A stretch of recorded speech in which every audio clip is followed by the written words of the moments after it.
Kabanata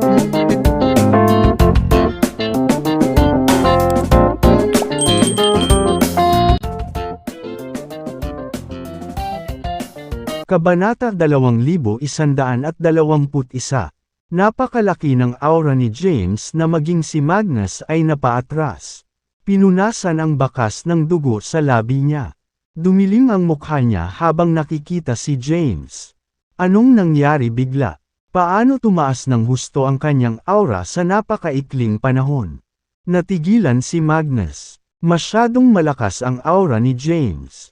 Habang nakatayo siya sa himpapawid, ang maririnig na Empyrean spiritual energy ay nagtipon sa paligid niya at bumuo ng isang malakas na field. Dahil may death wish ka, hindi ako magpipigil. Matapos ang unang pagkabigla, inayos ni Magnus ang sarili. Alam niyang mas mababa ang ranggo ni James kaysa sa kanya, at tiyak na nagsagawa siya ng isang uri ng lihim na sining.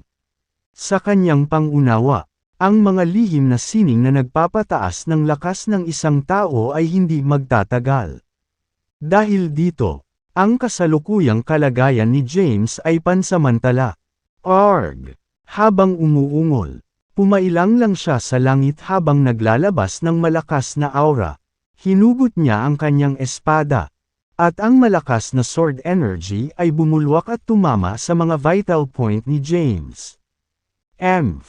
Napangisi si James. Pagkatapos, itinaas niya ang kanyang paa at tinapakan ang kawalan. Kaagad, ang kapangyarihan ng langit at lupa ay nagtipon upang bumuo ng isang napakalaking presyo na bumagsak mula sa langit at nabasag ang espada. Enerhiya, ramdam ni Magnus ang napakalaking pressure na nakadirekta sa kanya. Hindi makayanan ang presyo. Siya ay durog at bumagsak ng husto sa lupa, na nagsuka ng isang subo ng dugo. Napatulala ang lahat nang makita nila ito. Sino ito? Siya ba talaga si James? Paano siya naging napakalakas? Paano niya nagawang talunin si Magnus ng ganoon kadali? Natigilan ang lahat sa lakas ni James.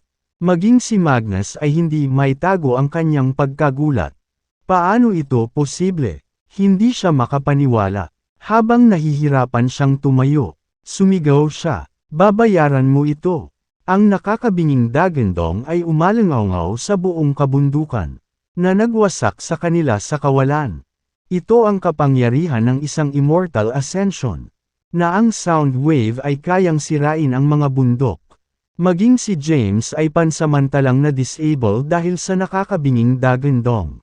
Bago pa siya makapag-react, muling umakyat sa langit si Magnus at naglaslas gamit ang kanyang espada. Swish! Sa sandaling iyon, hinugot ni James ang kanyang espada at ginawa ang sword technique na si Sophie. Tinuruan siya, pinagsama ang hindi mabilang na mga diskarte sa espada sa isa. Lumitaw siya sa likod ni Magnus sa isang kisap mata. Samantala, si Magnus ay nagyelo sa hangin.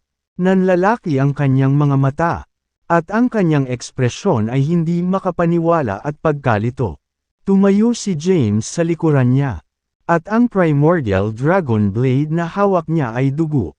Ang oras ay nagyelo, at ang eksenang ito ay tumagal ng 5 buong segundo. Pagkalipas ng 5 segundo, tumulo ang dugo sa leeg ni Magnus. Pagkatapos, ang kanyang ulo ay pinugutan. At ang kanyang katawan ay bumagsak mula sa langit at bumagsak sa lupa. Nakahiga doon na hindi gumagalaw. Nabalot ng katahimikan ang lahat habang nakatingin kay James. Ang mga tagalabas ay hindi makapaniwala sa kanilang mga mata, ngunit ang katotohanan ay nanatili na si James ay nilipol si Magnus. Magnus, gayunpaman, ay nasa 3rd stair of immortal ascension. Samantalang si James ay kamakailan lamang ay nakarating sa Herculean rank. Kabanata 2122. Hindi niya tayo binaygo. Nang masaksihan ang eksena, sumilay ang ngiti sa mukha ni Marcelo habang bumulong-bulong. I wonder what cultivation method was that? To think na kaya nitong pataasin ng husto ang lakas ni James sa napakalaking panahon. Ang iba ay pare-parehong natigilan. Sa pagkakataong iyon ay pasimpleng nakatutok ang kanilang mga tingin kay James. Bumaba si James mula sa langit at tuluyang bumagsak sa lupa.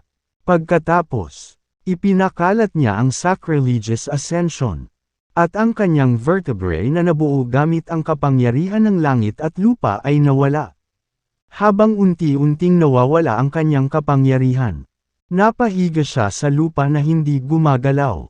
Ang kanyang buhay ay nakabitin sa isang sinulid. Nagmamadaling lumapit si Thea sa kanya at tinulungan siyang makatayo. Sabi ni James, "Okay lang ako, pahinga lang ako sandali." Habang nakahiga siya sa lupa, nakatalyze niya ang demonic energy at pinabilis ang kanyang rejuvenation speed. Pagkatapos, lumapit sa kanya ang ilang taga-lupa at taga-labas. Lumapit si Marcelo kay James, na ang mukha ay maputla at ang buhay ay nakabitin sa isang hibla. At nagtanong, "Are you okay, James?" Bahagyang ngumiti si James at sinabing, "Siyempre ako nga." Pinuri siya ni Marcelo. "How impressive of you." Si Magnus ay nasa ikatlong hagdan ng Immortal Ascension. Ngunit nagawa mo siyang talunin ng mag-isa. By the way, anong cultivation method ang nilinang mo? Napakalakas nito. Sacrilegious Ascension. Dumating ang isang boses. Napalingon ang lahat nang makitang papalapit ang isang lalaking nakaitim na roba. Sa paligid ng 20 taong gulang. Siya ay may mahabang buhok at medyo gwapong mukha. Gayunpaman, naglabas siya ng kaunting bakas ng masamang enerhiya. "Jace," binati siya ni Marcelo at tinanong, "Ano ang sacrilegious ascension?" Sa sandaling iyon, isa pang boses ang dumating. Ang sacrilegious ascension ay isang signature cultivation method ng primordial divine ape race. Napalingon ang lahat ng makitang may papalapit na lalaki. Nakilala ni James ang lalaki. Siya si Cody Bow ng Ethos Realm. Si Jace, ang nakatatandang disipulo ni Marcelo, ay sumilip kay Cody at sinabing, "Hindi masama. Alam mo pa na nilinang ni James ang paraan ng paglilinaw ng lagda ng primordial divine ape race." Tumingin si Cody kay Jace at nakangiting sinabi, "Gayun din. Alam mo rin na nilinang ni James ang sacrilegious ascension." Kahit na tumingin si Cody kay Jace na may composed expression sa kanyang mukha. Lihim siyang natigilan. Dahil ang sekta na pinanggalingan niya ay maimpluwensyang isa. Natural lang na narinig niya. Sacrilegious ascension. Gayunpaman, sino ang lalaking nauna sa kanya at paano niya ito nalaman? Nagulat din si James na nakahandusay sa lupa. Inaasahan niyang malalaman ni Cody ang tungkol sa sacrilegious ascension. Gayunpaman, hindi niya inasahan ang nakatataas na alagad ni Marcelo ay magkakaroon ng parehong kaalaman. Dahil hindi pa ganap na gumagaling ang kanyang mga sugat, nahihirapan siyang bumangon at umupo sa lupa, na nakangiting sinabi, "Sige, ayos lang ako. Lahat. Ngayon, umalis ka at ibalik mo sa akin ang kapayapaan." Tiningnan ni Cody ang nasugatan na si James at sinabing, "Naiintindihan ko na ang Divine Ape Race ay nahihirapang linangin ang pamamaraang ito ng paglilinang. Hindi ko inaasahan na magagawa mo ang ganoong gawain. Dahil gusto mong magpahinga, aalis na ako. Magkikita ulit tayo sa ibang araw." Tapos, tumalikod na siya para umalis. Kahit na marami pang nakapaligid kay James, hindi sila naglakas loob na lumapit sa kanya. Sumulyap si Jace kay James at nakangiting sinabing, "Not bad. Nakakabilib talaga ang pisikal mong katawan na iyon." Pagkatapos niyang magsalita, humagalpak siya ng tawa at tumalikod na para umalis. Maya-maya, unti-unting umalis ang ibang outsiders. Nagulat ang lahat sa resulta ng labanan. Walang mag-aakalang magagawa ni James na lipulin si Magnus sa isang galaw. Ito ay simpleng hindi kapani-paniwala. Umupo si James sa isang lotus position sa lupa at pinagaling ang kanyang mga sugat. Makalipas ang 30 minuto, tumayo siya. Dali-dali siyang tinulungan ni Thea na makatayo. Bahagyang iwingayway ni James ang kanyang kamay at sinabing, "Okay lang ako." Napangiti naman si Marcelo kay James. "Not bad. Your strength has increases by leaps and bounds. Kung tataasan mo pa ang iyong rango, magkakaroon ka ng pagkakataong makipagkumpetensya para sa Providence." Kabanata 2123. Ang lakas ni James ay nagulat sa lahat. Pati na kay Marcelo. Sa kanyang palagay, maaaring makipagkumpetensya si James para sa Providencia na dulot ng unang kalamidad sakaling tumaas pa ang kanyang rango. Gayunpaman, hindi ngayon. Bagamat nagawa ni James na lipulin si Magnus, ang kanyang lakas ay malayo pa rin sa mga tunay na makapangyarihang outsiders. Napangiti naman ng mahina si James. Providence. Kanina pa niya ito pinag-isipan. Bukod dito, ang tagapag-ingat ay nagbigay sa kanya ng mahigpit na utos na sakupin ang pakay para sa kanyang sarili. Gayunpaman, alam niyang kulang pa rin siya sa lakas. Kahit nanilinang niya ang sacrilegious ascension, halos imposible na sakupin ang Providence para sa kanyang sarili gamit ang kanyang kasalukuyang lakas. Ngayon, ang tanging bagay na kailangan niyang gawin ay ang linangin ng masigasig at pataasin ang kanyang rango sa lalong madaling panahon. "Magpahinga ka muna, aalis na ako." Pagkatapos, tumalikod si Marcelo para umalis kasama ang kanyang mga kasama. Unti-unting umalis ang mga outsiders. Di nagtagal, ang mga tagalupa na lang ang natira. Umupo si James sa lupa at pinagaling ang kanyang mga sugat. Samantala, nagtipon-tipon ang mga tagalupa para mag-usap. Ang lakas ni James at ang cultivation method na ginawa niya. Ilang nag-post kay James. Tanong, na napangiti ng mahina si James at nanatiling tahimik. Hindi nagtagal, lumipas ang isa pang 30 minuto. At nabawi ang nabasag na vertebrae ni James. Ganyan ang bilis ng pagbabagong lakas ng kanyang pisikal na katawan. Maging ang Divine Ape Race ay nangyari ng mahabang panahon upang ganap na muling bumangon pagkatapos magsagawa ng sacrilegious ascension. James, sa kabila, kamay, kailangan lamang ng 30 minuto. Pagkatapos, tumayo siya at binati ang mga tagalupa. Lolo, Panginoong Omniscient, magaling." Tinapik ni Langston ang balikat ni James at sinabing, "Talagang pinagmamalaki mo si Earth." Pagkatapos ng labanang ito, wala nang maglalakas loob na tingnan muli kaming mga tagalupa. Tinanong ni Thomas, "James, ano ang paraan ng paglilinaw na iyon? Paano tumaas ng husto ang iyong lakas sa napakalaking panahon?" Ngumiti si James at sinabing, "Swerte ko lang. Yun lang. Sige ngayon, dapat akong bumalik sa Wormstead sa lalong madaling panahon." Pagkatapos, hinawakan niya ang braso ni Thea at tumalikod na para umalis. Hindi nagtagal, nawala na sila sa paningin ng mga tagalupa. Sa labas ng Mount Bane, magkatabing naglalakad sina James at Thea nang sumulyap si Thea sa kanya at nagtanong, "Darling, ano ang cultivation method na iyon?" Totoong sinagot siya ni James na may ngiti sa kanyang mukha, na nagsasabing, "Ito ay isang signature cultivation method na aking nilinang sa Celestial Abode. Sa nakalipas na buwan, naglilinang ako sa loob ng time chamber. Kahit 1 buwan na lang ang lumipas sa labas ng mundo. 7 taon at kalahati na akong naglilinang sa loob." "Ma'am," tumango si Thea. Alam niyang pag-aari ni James ang Celestial Abode at may time chamber sa loob. Nagmamadaling umalis ang dalawa sa Mount Bane. Hindi nagtagal, nakarating sila sa Wormstead, na kasalukuyang pinakaligtas na bansa sa Earth. Iyon ay dahil ang Black Dragon Army ay binubuo ng mga martial artists.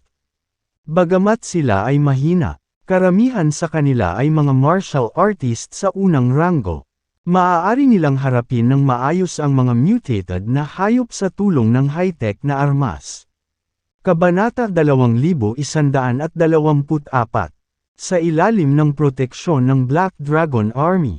Ligtas ang Wormstead. Bukod pa rito, bilang paghahanda sa Apocalypse, nagkaroon ng serye ng pag-iingat ang Wormstead. Dahil dito, ang bansa ang pinakakaunting nasawi mula noong sumiklab ang unang kalamidad. Sa sandaling ito, nagkaroon ng gutom at kahirapan sa buong mundo. Mga bansang nagkaroon ng limitasyon. Ang mga reserbang pagkain ay natagpuan ang kanilang mga sarili sa bingit ng pagbagsak habang ang populasyon ay nagsimulang kumuha ng mga bagay sa kanilang sariling mga kamay sa pamamagitan ng paggamit sa mga marahas na aktibidad. Maraming bansa ang walang pagpipilian kundi ang kumuha ng matigas na paninindigan. Napuksain ang lahat ng lumikha ng kaguluhan. Sa anumang kaso, ang mundo ay nahulog sa gulo. Bukod sa Wormstead, nanatiling medyo mapayapa ang ilang iba pang bansa, na kinabibilangan ng Sol, Japire, Takriaris, Lothian, at ilang iba pa. Sa pagbabalik sa Wormstead, ipinaliwanag ni Thea ang kasalukuyang sitwasyon kay James. Pagdating sa Wormstead, dumiretso sila sa palasyo. Hinawakan ni Thea ang kamay ni James at sinabing, sa nakalipas na ilang taon, ang mga bansang tulad ng Sol, Wormstead, Japire, Takriaris, at Lothian ay kumukuha at nag-iimbak ng mga reserbang pagkain bilang paghahanda para sa Apocalypse. Dahil dito, sa kasalukuyang sandali, halos 80% ng lahat ng reserbang pagkain ay puro sa ilang bansa lamang, habang dumaan ang taggutom sa buong mundo. Ang ilang mga bansa ay mayroon lamang isang buwang halaga ng mga reserbang pagkain na natitira. Dahil dito, nakikiusap sila na magpadala kami ng tulong sa kanila. Nang marinig ito, naging malungkot ang ekspresyon ni James. Hindi niya inaasahan na ang unang kalamidad ay magiging isang natural na sakuna. Hindi niya inasahan na ang itim na ulan ay haantong sa pagkabigo ng pananim at sa kontaminasyon ng lupa. Pumasok ang dalawa sa main hall ng palasyo. Sa sandaling iyon, maraming tao ang nagkukumpulan doon. Nangunguna ang Blythe King, Henry, Quincy, at iba pa ng Wormstead. Samantalang nasa likod, sila ang mga pinuno ng ilang bansa. Sa pagbabalik ni na James at Thea ay agad silang tumayo. Dumiretso si James sa main seat. Lumapit sa kanya si Quincy at Bumulong. Sila ay mga kinatawan ng mga bansang nakaranas ng taggutom. Pumunta sila rito para maghanap ng tulong. Umaasa na ibibigay ng Wormstead ang ilan sa ating mga reserbang pagkain para malagpasan nila ang bagyo.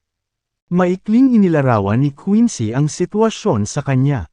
Nilingon ni James ang mga kinatawan, na lahat ay nakatingin sa kanya na nagmamakaawa.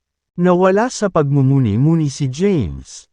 Bagamat ang Wormstead ay nag-iimbak ng mga reserbang pagkain sa ibabaw ng nakalipas na ilang taon, sapat lang ang mga ito para tumagal ng ilang taon. Kamahalan, padalhan mo kami ng tulong. Ang aking bansa, na may populasyon na 10 milyon, ay pinagkaaita ng pagkain sa loob ng maraming araw. Habang nagsasalita kami, nagtatambak ang mga katawan sa mga lansangan. Ito ay isang pandaigdigang krisis. Bilang isang superpower at isang bansang itinatag upang harapin ang Apocalypse, umaasa kami sa Wormstead ay mangguna sa pag-akay sa amin mula sa kasalukuyang krisis. Nagsalita ang ibang mga kinatawan. Sa nakalipas na ilang taon, kinutya at pinayuhan si James sa pagtatatag ng Wormstead sa Southern Plains. Gayunpaman, habang papalapit ang Apocalypse at habang paulit-ulit niyang nilipol ang mga outsiders, alam na ngayon ng mundo ang kanyang matuwid at kahanga-hangang layunin. Iyon ang dahilan kung bakit ang mga maliliit na bansang ito na nabak sa isang sulok ay dumating na nakikiusap para sa Wormstead na magpadala sa kanila ng tulong. Lumapit si Thea kay James at umupo sa tabi niya.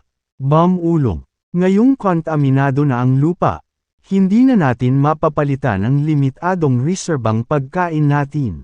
Ano ang dapat gawin ng mga tao ng Wormstead kung ibibigay mo sa kanila ang mga reserbang pagkain?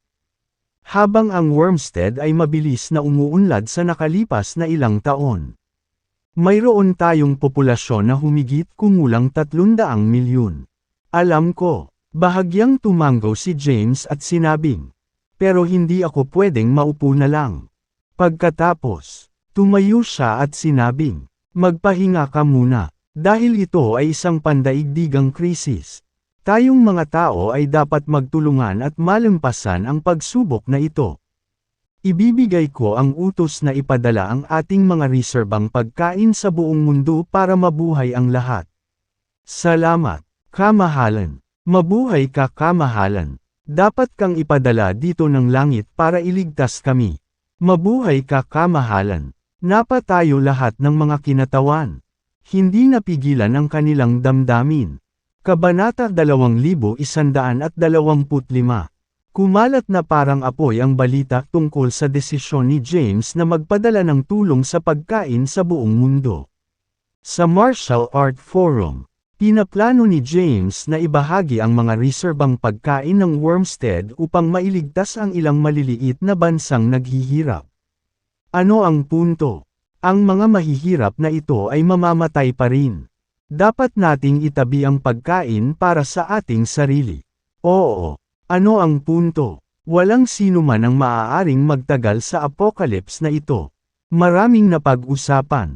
Hindi nagtagal. Nagsimulang kumalat ang balita sa buong mundo. Ang Wormstead ay napakagandang tirahan. Noong ang Wormstead ay nasa mga unang yugto ng pag-unlad, ilang taon na ang nakalilipas. Inanyayahan nila ang mga tao mula sa buong mundo na lumipat doon. Kung alam ko lang na mangyayari ang apocalypse, matagal na akong lumipat doon. Nakakahiya naman. Halos imposibleng mag-migrate doon ngayon.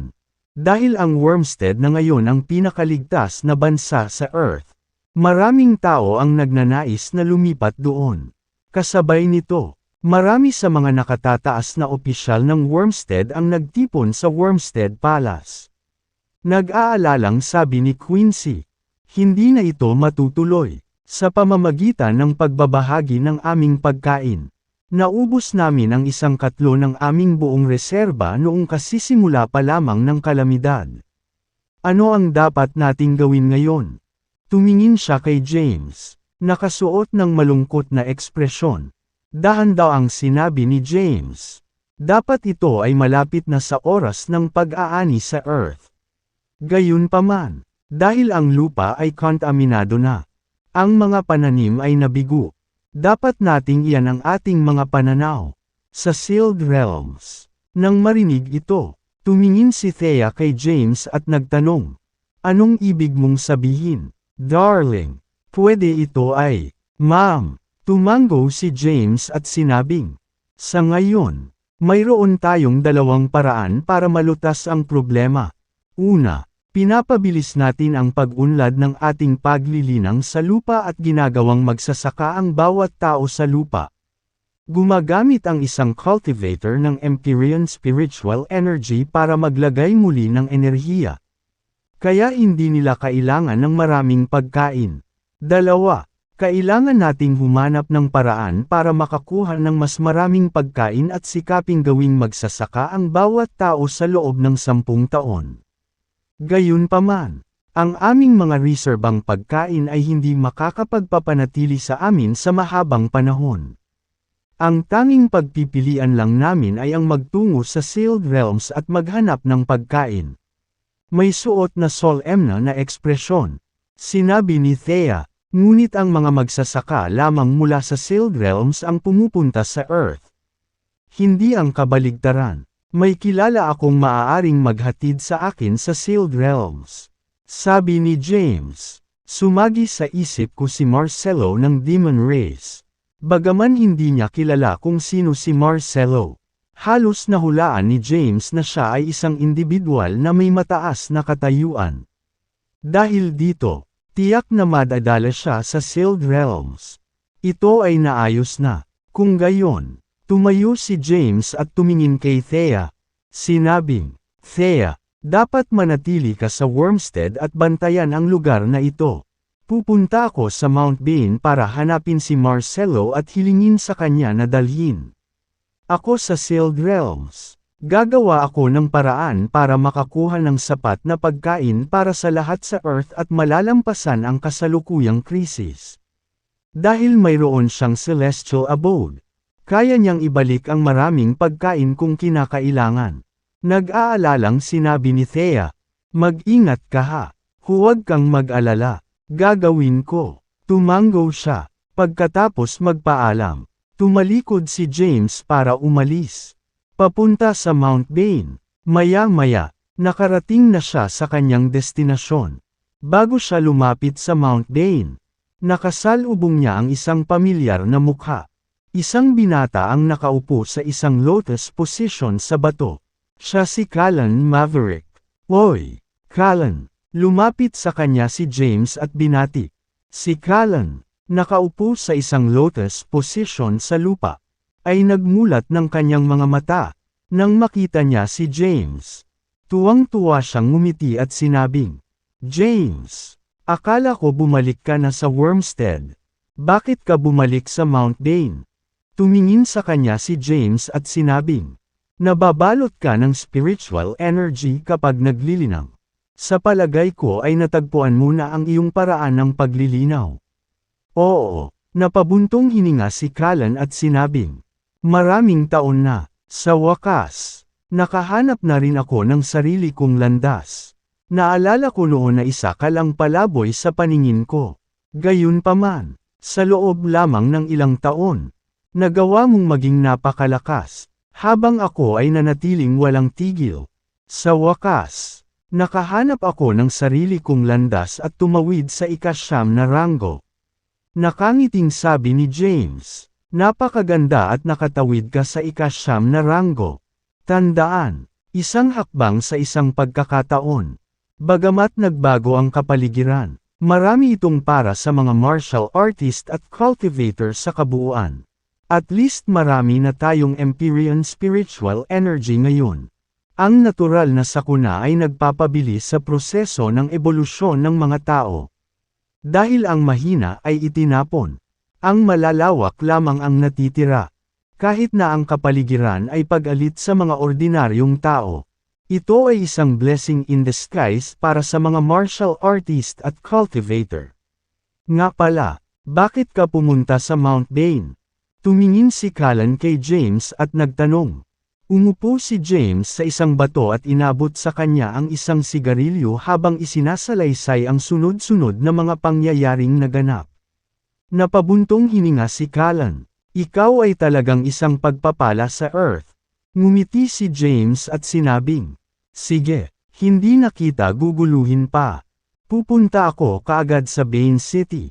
"Sige na." Bahagyang iwingayway ni Callan ang kanyang kamay. Tumayo si James at tumalikod para umalis. Hindi nagtagal, nakarating siya sa Bane City. Kaagad, ang kanyang hitsura ay nakakaakit ng maraming hindi ginustong pansin. Bagamat siya ay mas mahina kaysa sa mga nangungunang outsiders. Gayunpaman, siya ang pinakamakapangyarihang magsasaka ng Earth. Bukod pa rito, kumalat ang balita tungkol sa sacrilegious ascension.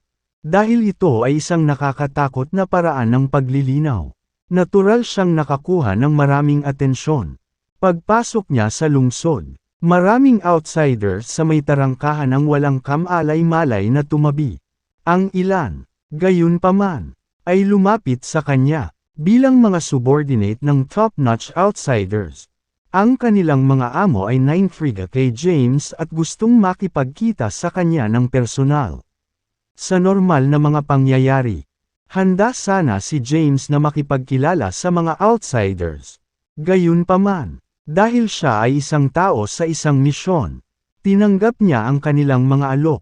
"James!" Dumating ang isang boses. Napalingon si James. Isang napakagandang babae na nakasuot ng puting damit ang lumapit sa kanya. Nang makita siya, natigilan si James. "Marcelo, ikaw?" Napatingin siya kay Marcelo na nakanganga ang bibig. Ang Marcelo sa kanyang harapan ay nakasuot ng pambabae. Isang pares ng hikaw, at mga berda na may mga kwintas sa kanyang ulo. Ang kanyang maliwanag na ngiti ay nakakabighani. Anong mali? Lumapit si Marcelo kay James at humajijek. Ibabae ka. Well, hindi ko sinabi na lalaki ako. Pinagmasdan siya ni James mula ulo hanggang paa. Ang kanyang figure ay balingkinitan. At ang kanyang hitsura ay kaakit-akit at kasing pinong isang piraso ng sining. Pagkaraan ng ilang oras, tinipon niya ang kanyang sarili. Pumunta ako dito upang hilingin ang iyong tulong. Kabanata 2127. Nagulat nga si James sa katotohanang babae si Marcelo. Noong una pa lang niya itong nakita ay nabighani na siya sa napakarilag nitong hitsura. Sa sandaling iyon, naalala niyang tinanong niya ang kanyang sarili kung paano nagkaroon ng ganoong kagandang lalaki. Gayunpaman, hindi niya sinilip ang paggamit. Sa sandaling ito, nabigla lang siya nang malaman na babae siya. Anuman, ang kasarian ay hindi mahalaga sa kanya ngayon. Ang tanging taong makakatulong sa kanya ay si Marcelo. Nakangiting tanong ni Marcelo, may problema ba? Pagkatapos, gumawa siya ng isang sumenyas at sinabing, lipat tayo sa ibang lugar. Di ba? Pagkatapos, diretso siyang naglakad, habang si James naman ay nakasunod sa likuran. Sa kanyang patnubay, nagpatuloy sila ng mas malalim sa Bain City at nakarating sa isang maringal na tirahan. Ang Bain City ay kasalukuyang no man's land. Kasunod ng pagdating ng mga outsiders, halos lahat, nagtipon sa Bain City. Dahil dito, mahirap makakuha ng pribadong tirahan doon. Ang pagmamay-ari ng isang pribadong tirahan ay hindi lamang isang simbolo ng prestihiyo kundi pati na rin ng lakas. Agad namang lumuhad ang mga tanod ng tirahan nang makita si Marcelo. Para bang nakasanayan na niya ito. Hindi sila pinansin ni Marcelo at pasimpleng pumasok kasama si James. Pagpasok nila ay may lumapit sa kanila na lalaki. Nakasuot ng itim na roba. Medyo may gwapo mukhang mukha at evil vibes. Napatingin siya kay Marcelo na nakahawak sa braso ni James. Nang makita ang lalaki, agad na binitawan ni Marcelo ang pagkakahawak niya at binati siya. Jace. Ang lalaking nauna sa kanila ay si Jace. Isa sa mga pinakamahuhusay na magsasaka ng kanyang henerasyon sa demonic realm. Kasama ni Miles Nemo, itinuring silang dalawang henyo. Bahagyang tumango si Jace at sinulyapan si James habang naglalakad palapit sa kanya. Sa isang kisap mata, humakbang si Marcelo at tumingin kay Jace. Nagtanong, ano ang sinusubukan mong gawin? Bahagyang ngumiti si Jace at sinabing, huwag mong kalimutan ang iyong pagkakakilanlan. Marcelo, kung ang salita ng pakikipagkapatiran sa isang makalupa ay kumalat sa demonic realm, dapat mong malaman ang mga kahihinatnan. Wala kang pakialam. Kumunot ang noo ni Marcelo at sinabing, na-notify ko na si Master. Nang marinig ito, natahimik si Jace. Pagkatapos, sinulyapan niya si James bago tumalikod para umalis. Nakahinga ng maluwag si Marcelo at sinabing, huwag mong isapuso. Si Jace ay palaging mayabang at walang kabuluhan. Hindi naapektuhan si James. Gayunpaman, na-intriga siya kay Jace. Kung tutuusin, nasabi niya na nagsagawa siya ng sacrilegious ascension. Tinanong niya, narinig ko na siya iyong senior. Oo, sabi ni Marcelo. Tanong ni James, malakas ba siya? Tumigil sandali si Marcelo habang sinasabing, paano ko ito ilalagay? Isa siya sa pinakamahina sa demonic realm. Gayunpaman, kung ikukumpara sa kanyang mga kapantay, tiyak na siya ang nangunguna. 20 taong gulang pa lang siya. Ngunit tumawid na siya sa mage rank at nakakuha ng insight sa Yogacara. Kung saang stage siya ngayon, wala akong ideya. Tumingin siya kay James at sinabing, sa mga cultivator ng 3,000 sealed realms, siguradong nasa top 5 si Jace. Bagamat kakaunti ang alam ni Marcelo tungkol sa iba pang mga magsasaka, tiwala siya sa lakas ni Jace. Nang marinig iyon, huminga ng malalim si James. Ang Mage Rank. Kabanata 2128. Masyadong malaki ang power disparity nila ni Jace. Sa ngayon, nasa Herculean rank lang siya. Sa itaas ng Herculean rank ay ang Immortal Ascension rank, na may hagdanan upang umakyat. Upang maabot ang Mage rank, ang isa ay kailangang umakyat sa lahat ng 9 na hagdan ng Immortal Ascension rank. Masyadong mahina ang ranggo ni James. Napangiti si Marcelo at sinabing, "Actually, medyo malakas ka rin. Wala ka pa talagang nalilinang." Samantalang si Jace naman, bata pa lang ay nagtataka na. Bukod dito, mayroon siyang nag-aalok ng master na nag-aalok sa kanya ng patnubay. Isinantibi ni James ang kanyang iniisip. Tanong ni Marcelo, "Nga pala, bakit mo ako hinahanap?" Sinabi ni James, "Narito ang kaso na ang Earth ay nahulog sa isang krisis dahil sa natural na sakuna. Dulot ng unang kalamidad, at kasalukuyan tayong nauubusan ng reserbang pagkain. Batay sa aking mga kalkulasyon, mangangailangan ang Earth ng hindi bababa sa 1 taon. Bago maging isang cultivation world. Bago iyon, kailangan nating kumuha ng sapat na pagkain upang madaig ang bagyo. Gayunpaman, nauubusan na tayo ng supply ng pagkain ngayon.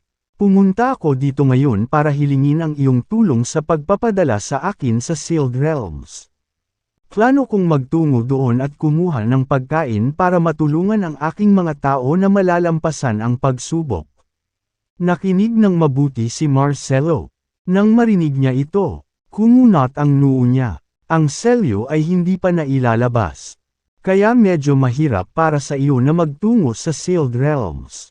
Tumingin si James sa kanya ng may pagmamakaawa at nagtanong, "Pakisabi sa akin, mayroon bang paraan upang pumunta doon?" "Well, may paraan." Madilim ang mata ni Marcelo habang nakatingin kay James at sinabing, "Mayroon akong kayamanan na gampanan sa iyong mga lampasan ang selyo ayon sa gusto mo. Gayunpaman, ito ay isang kayamanan ng demon race. Malalagay ako sa matinding problema kung malalaman ito ng aking pamilya." Nang marinig ito, nagbigay ng katiyakan si James at sinabing, "Huwag kang mag-alala, hindi ko sasabihin kahit isang kaluluwa. Kapag nakuha ko na ang mga supply ng pagkain, babalik ako kaagad at ibabalik ang kayamanan sa iyo." Pagkatapos ng ilang pagmumuni-muni, kinuha ni Marcelo ang isang puting perlas sa kanyang bulsa. Ang perlas ay kasing laki ng kamao, at may ilang mahiwagang inscription na sumasayaw sa loob. Naguguluhan na tanong ni James, "Ano ito?" Ipinaliwanag ni Marcelo, "Ito ay isang nether pearl, isang hindi mabibili na kayamanan ng lahing demon na naglalaman ng nakakatakot na kapangyarihan. Ang nether pearl ay may kakayahang labanan ang kapangyarihan ng selyo. Sa gayon ay gumagabay sa iyo na maglakbay ng ligtas sa Sealed Realms." Pagkatapos, ibinigay niya ang nether pearl kay James. Maaari mong i-activate ang perlas sa pamamagitan ng pagtawag sa demonic energy. Isang bagay na sagana sa iyo. "Salamat." Kinuha ni James ang nether pearl. Sa sandaling nakipag-ugnayan siya sa perlas, bigla itong naglabas ng itim na aura. Si James naman, nakakaramdam siya ng pamilyar. Nanatiling tahimik si Marcelo nang makita ito. Sa halip, tinanong niya, "Kailan ka magsisimula sa iyong paglalakbay?" Sabi ni James, "Ngayon." Sabi niya, "Mag-ingat ka sa lahat ng oras. Ang Sealed Realms ay puno ng mga malalakas na cultivator na hindi mo pa nakikita sa Earth. Kahit na ang mga magsasaka dito sa Earth ay makapangyarihan, sila ay walang iba kundi ang mga hamak na nilalang sa Sealed Realms." Siya nga pala, bilang isang walang katumbas na kayamanan, ang nether pearl ay maaaring dalhin ka sa isang sealed realm na pinakaangkop para sa iyo. Bumalik ka sa lalong madaling panahon. Dahil malapit nang lumitaw ang Diyos. Maaaring mahina ka, ngunit pinipili ng Diyos ang may-ari nito. Hindi ito batay sa lakas kundi sa kapalaran. Sabi ni James, "Salamat sa lahat, Marcelo. Tatandaan ko ang ginawa mo para sa akin. Paul, magkikita tayong muli. Umalis ka na." Ikinaway ni Marcelo ang kanyang kamay. Kabanata 2129. Alam ni James na tiyak na magkakaroon ng paraan si Marcelo sa mga bagay-bagay.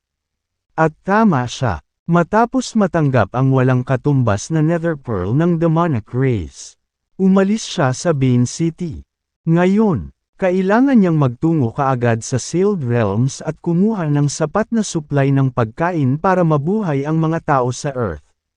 Pumasok siya sa isang malinis na kagubatan malapit sa Mount Bane at tumayo sa isang puno na may taas na 100 metro. Nakatingin sa langit, naroon pa rin ang bitek sa langit. Alam ni James na ito ang daan patungo sa Sealed Realms. Kapag dumaan na siya sa fissure, papasok siya sa Sealed Realms. Nagtataka ako kung ano ang magiging itsura ng Sealed Realms. Naintriga siya. Hawak ang nether pearl sa kanyang kamay. Tinawag niya ang demonic energy at itinago ang mga ito sa loob ng perlas. Sa sandaling iyon, naging itim ang perlas, at nakaramdam siya ng koneksyon. Ang nether pearl ay parang isang high-end na mobile gadget, kung saan makikita niya ang maraming function. Mayroon ding random na impormasyon na naitala sa loob ng perlas. Ito ay impormasyon tungkol sa Sealed Realms. Pagkatapos ay record ang mga kinakailangan ni James. Pumili ng perlas ng Sealed Realm na pinakaangkop para sa kanya. Gaanong kagila-hilalas. Hindi makapaniwala si James sa kanyang mga mata.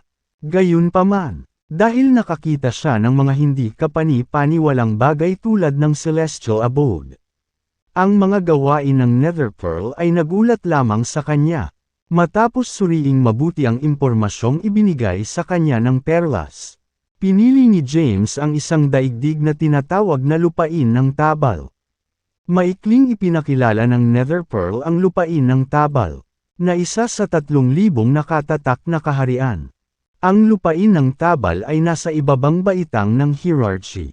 Ibig sabihin ay katamtaman lamang na malalawak ang mga magsasaka doon. Bukod pa rito, may isang bituin lamang ang lugar sa Danger Index. Ito ang perpektong lugar para kay James. Hanggat hindi siya umiikot na nagpapahirap sa kanyang sarili. Alam niyang tiyak na ligtas siya. Ang lupain ng Tabal. Kung gayon, pinili ni James ang kanyang lokasyon. Sa sandaling iyon, ang Nether Pearl ay naglabas ng isang itim na aura na bumabalot sa kanyang katawan. Natumulak sa kanya sa hangin at pumasok sa fissure sa kalangitan. Sa sandaling pumasok siya sa fissure, naramdaman ni James ang pag-ikot ng kanyang ulo. Tumagal ito ng humigit kumulang 10 segundo. Makalipas ang 10 segundo, bumalik sa normal ang lahat. At napadpad siya sa isang hindi pamilyar na lugar. Sa harap niya ay isang kanyan na may matatarik na bangin sa magkabilang gilid. Pinagmasdan ni James ang paligid. Ang araw ay malapit nang lumubog sa ilalim ng abot-tanaw. Mukhang walang pinagkaiba ang lugar na ito sa Earth. May araw pa nga eh. James murmured. Pagkatapos, lumakad siya ng ilang hakbang. Binalak niyang lisanin ang lugar na ito at humanap ng tirahan bago maghanap ng makakain. Mayroong 2 paraan para makuha niya ang mga rekomendasyon ng pagkain. Una, makikipagkaibigan siya sa mga makapangyarihang tao sa lupain ng Tabal at matataas na awtoridad ng ilang bansa rito at hihingi ng pagkain sa kanila. 2, gagawa na lang siya ng karahasan. Bago makarating sa lugar na ito, siya ay may magaspang na pag-unawa sa lugar na ito. Ang lupain ng Tabal ay hindi isang mapanganib na lugar para sa kanya. Siya ay may napakalaking lakas vis-a-vis sa mga taong naninirahan dito. Kaya madali siyang makatakas sa pamamagitan ng paggamit ng karahasan. Gayunpaman, hindi niya nais na gumawa ng anumang masasamang gawain. Kaya, nagpasya siya sa unang pagpipilian. Ngayon, kailangan niyang tanggapin ang mga makapangyarihang tao sa lupain ng Tabal ang mga nakatataas na awtoridad ng ilang bansa dito para humingi ng pagkain sa kanila. Kabanata 2130. Ang gabi ay bumaba sa lupain ng Tabal habang ang mga bituin ay nagliliwanag sa madilim na kalangitan. Pagkaalis ni James sa kanyen, pumasok siya sa isang malinis na kagubatan. Dahil hindi naman siya nagmamadali, huminto siya at nag-bonfire bago magpahinga. Dahil kakaunti ang alam niya tungkol sa mundong ito. Nagpasya siyang huwag maghanap ng daan sa dilim at nagplanong gawin ang susunod niyang hakbang bukas ng umaga. Sa kagubatan, nanghuli siya ng hayop at inihaw ang karne sa siga. Ang amoy ng karne ay kitikam-takam. Pagtingin sa karne sa kanyang harapan, dinilaan ni James ang kanyang mga labi sa sarap. Matapos sumangot ay kinagat niya ang inihaw na karne. Kaagad, napuno ng hangin ang mapang-akit na amoy ng karne. Habang siya ay nasa kalagitnaan ng kanyang pagkain. Clank!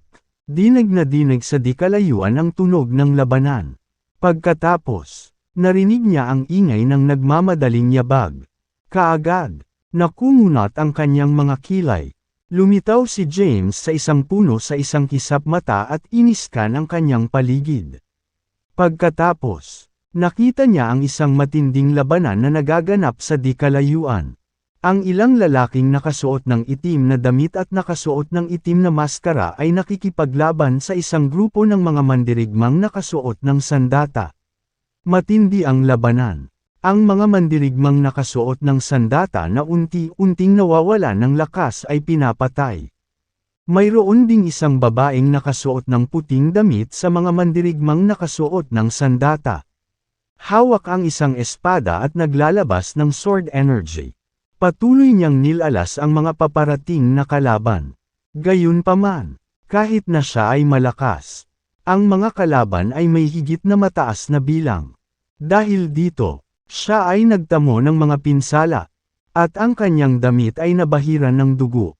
Malinaw na nasaksihan ni James ang buong eksena. Ang bilang ng mga mandirigmang nakasuot ng sandata ay dahan-daang bumaba sa halos 100 mula sa orihinal na daan. Samantala, ang babaeng nakasuot ng puting damit ay sinangga ng mga mandirigma sa lahat ng panig. Mayroong humigit kumulang 300 magsasaka na nakasuot ng itim na damit na nakapalibot sa kanila. Isang lalaking nakasuot ng pulang maskara ang lumapit sa kanila at nagsalita sa paos na boses. Kamahalan, ibigay mo ang bagay at baka mamatay ka ng buo ang iyong katawan. Lalaban ako hanggang kamatayan. Isang mandirigma ang umungal at sinugod ang magsasaka. Gayunpaman, bago pa man siya makalapit sa lalaki, isang alon ng sword energy ang gamutay sa hangin at hiniwa siya sa kalahati. Ang babae ay nasa isang kahabag-habag na kalagayan. Magulo ang buhok niya, at may bakas ng dugo sa labi. Nagdilim ang kanyang ekspresyon habang malamig na sinabi, "Managinip ka. I save ang iyong hininga at ipagpatuloy ito." Ha ha ha, malamig na tumawa ang lalaki. Think again, Your Highness. Ikaw ay isang prinsesa at ang pinakamagandang babae sa buong imperyo ng Tabal. Hindi mo maintindihan kung ilang lalaki ang nagnanasa sa katawan mo. Sa tingin mo, gaano ka katagal makakalaban sa aking 300 tauhan? Kay ikaw. Napalitan ng galit ang mukha ng babae. Hawak ang isang espada sa kanyang kamay. Ang lalaking nakasuot ng pulang maskara ay lumapit sa babae. Samantala, 100 mandirigma lang ang nasa tabi ng babae. Malungkot ang mukha niya habang mahigpit na nakakuyom ang espada. Nakita ni James ang lahat mula sa puno. Siya ba ay isang prinsesa? Dumating si James sa lupain ng Tabal upang maghanap ng pagkain upang ang mga tao sa mundo ay tumagal sa unang kalamidad. Sa kanyang opinyon, kailangan niyang kaibiganin ang ilang makapangyarihang figure. Gayunpaman, hindi niya inaasahan na makakatagpo siya ng isang prinsesa sa unang araw niya rito. Siguro kukuha ako ng pagkain pagkatapos siyang mailigtas. Bulong niya. Sa isiping iyon, tumalon siya mula sa puno at tuloy-tuloy na bumagsak sa lupa sa harap ng prinsesa. Nang makita ito, ang mga lalaking nakasuot ng itim na damit ay walang kamalay-malay na napaatras ng ilang hakbang. "Sino ka?" Naalarma, sinabi ng lalaking naka-red mask. "Ito ang negosyo ng Dark Kit. Iwasan mo ito." Kabanata 2131. Kanina pa nagmamasid si James mula sa malaking puno. Ang mga magsasaka sa itim na damit ay hindi partikular na makapangyarihan. Base sa kanilang aura, nasa 7th o 8th inner gate lang sila. Kung nakaharap niya ang isang taong may ganitong kalibre, higit pa sa kaya niyang patayin ang mga ito. Kaya naman naglakas loob siyang magpakilala. Tumayo siya sa harap ng ilang gwardya. Tinitingnan ang taong nakasuot ng itim na roba at nakasuot ng pulang maskara. At sinabing casual, "Sinisikap mo ang bawat isa sa kanila. Masyadong malupit iyon. Hindi ba? Ito ay isang bagay tungkol sa Dark Kit. Gusto mo bang maging kaaway ng Dark Kit?" Muling nagsalita ang magsasaka na nakamaskarang pula. Hindi niya masabi kung gaano kalakas si James. Kaya binanggit niya ang regiment na kinabibilangan niya sa pag-asang takutin si James. Siya ay, gayunpaman, nagkakamali. Si James ay hindi mula sa mundong ito. Ngunit sa halip mula sa Earth sa labas nito. Hindi pa niya narinig ang tinatawag na Dark Kit. Napangiti ng mahina si James at sinabing, "I don't give a damn about some kip or whatever." Ngayon na ipinakita sa akin ang sitwasyong ito, nag-aalala din ito sa akin. May death wish ka, brat. Biglang itinaas ng lalaking naka-red robe ang kanyang espada at sinugod si James. Siya ang pinuno, at mas makapangyarihan siya kaysa sa iba pang lalaking nakasuot ng itim. Naabot niya ang ranggo ng Herculean. Napakabilis ng kanyang narinig. Sa isang kisap mata ay sumulpot siya sa harapan ni James. "Mag-ingat ka," nagbabala ang prinsesa sa likod niya. Gayunpaman, sa sandaling ito, itinaas ni James ang kanyang kamay. Iniunat ang dalawang daliri, at ikinapit ang espada ng kanyang kalaban. "Ayan yun." Ngumiti siya ng mahina. Gumagawa ng kaunting lakas ang kanyang mga daliri. Basag. Sa isang iglap, nabali ang espada ng kalaban. Pagkatapos ay itinulak ni James ang kanyang palad sa sobrang lakas. Isang nakakatakot na enerhiya ang dumaan sa lugar, na tumama sa lalaking naka-red mask. Agad siyang inilunsad sa ere at bumagsak sa lupa. Ano? Ang ilang daang nakaitim na nakasuot ng mga individual sa kanilang paligid ay nabigla. "Get lost," malamig na sabi ni James. Sa kanilang mga espada sa kamay. Ang mga taong ito ay nalilito kung mananatili o aalis. Tapos biglang lumaki ang aura ni James. Lumitaw siya sa taas na ilang dosenang metro sa ere at itinaas ang kanyang kamay. Malakas na enerhiya ang nabuo sa kanyang palad. Ang mga nakapaligid na tao na nakasuot ng itim na damit ay natakot, lahat ng maramdaman nila ang nakakatakot na aura at tumakas sa takot. Kinuha ng ilang tao ang kanilang pinuno at hindi nagtagal ay naglaho sa gabi. Noon lang ngumiti si James. Bumaba mula sa langit, at tumayong matatag sa lupa. Lumapit ang prinsesa, puno ng pasasalamat ang kanyang mukha. At sinabing, "Salamat sa pagligtas mo sa aking buhay, Ginoo." Bahagyang kumaway si James, sumulyap sa kanya, at nagtanong, "Sino ka? Bakit ka hinahabol?" Medyo nag-alinlangan si Lelia. Napansin ni James na tila nangangamba siya.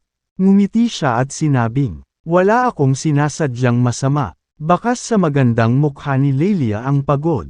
Nang magsasalita na sana siya ay biglang bumungad sa kanyang mukha ang pagod. Idiniin niya ang kanyang kamay sa kanyang dibdib at iniluwa ang isang bibig ng maitim na dugo. Hindi niya napigilan ang sarili na bumagsak sa lupa. "Prinsesa." Sa paligid niya, nagsimulang magpanik ang natitirang dosenang mga gwardya. Nagmamadali ang mga ito para tulungan siyang makatayo. Bahagya silang kinawean ni Lelia. Nahihirapang kinaladkad ang sarili pataas mula sa lupa. At umupong nakakros ang paa sa lupa. Nakatingin din sa kanya si James. Nag-aral siya ng medisina. Sa pagtingin pa lang kay Lelia, masasabi niyang lason na ito. Bukod dito, ito ay isang partikular na kakilakilabot na uri ng lason. Kung hindi agad maalis ang lason, malalagay sa panganib ang kanyang buhay. Nalason ka, yumuko si James. Tumingin sa kanya, at sinabing, marahil ito ay isang nakakatakot na uri ng lason. Kung hindi ito maalis ng mabilis, maaari kang mamatay sa lalong madaling panahon. Kung magtitiwala ka sa akin, mayo iligtas kita. Bakas sa mukha ni Lelia ang sakit. Siya ay hinahabol, at ang mga bantay na kasama niya ay napatay lahat sa labanan. Wala siyang mapupuntahan ngayon. Sa ngayon, ang tanging maaasahan niya ay si James.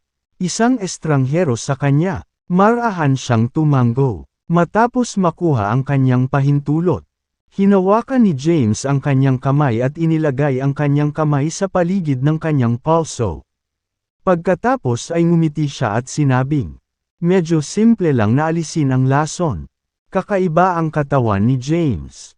Siya ay maaaring sumipsap ng anumang puwersa at ibahin ito sa kanyang sarili. Enerhiya. Ang lason sa katawan ni Lelia ay lubhang nakakalasing sa kanya. Ngunit para kay James, ito ay wala, kalahati. Hawak ang kamay ni Lelia. Ginamit niya ang kanyang true energy para pilitin na i-absorb ang lason sa katawan nito sa kanyang sarili. Nang pumasok ang napakalason na lason na ito sa kanyang katawan, mabilis itong napino at naging demonic energy ng kanyang katawan. Ang mukha ni Lelia ay unti-unting nanambalik ang kulay rosas na kulay. Napatingin siya kay James. Bakas sa kanyang magandang mukha ang pagtataka. Tumayo si James at nakangiting sinabi, tapos na. Ayos ka na ngayon. Salamat sa pagliligtas mo sa aking buhay muli. Sabi ni Lelia habang nagpupumiglas siyang tumayo. Bahagyang kumaway si James at sinabing, huwag mo nang banggitin. Ito ay wala. Sa old-growth forest, isang bonfire ang nasusunog. Nakatingin si James kay Lelia, na nakaupo sa tapat niya at nakatingin sa kalawakan. At hindi naiwasang magtanong, narinig kong sinabi nila na isa kang prinsesa. Nawala sa pag-iisip si Lelia.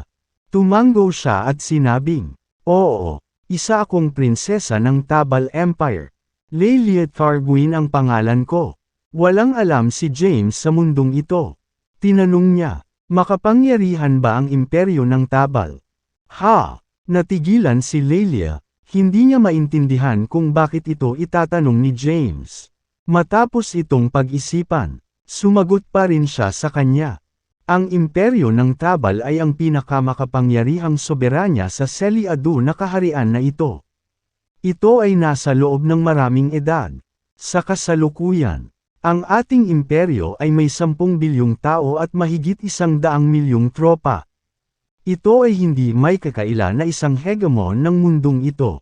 Pagkatapos marinig iyon, kinailangan ni James na magtanong.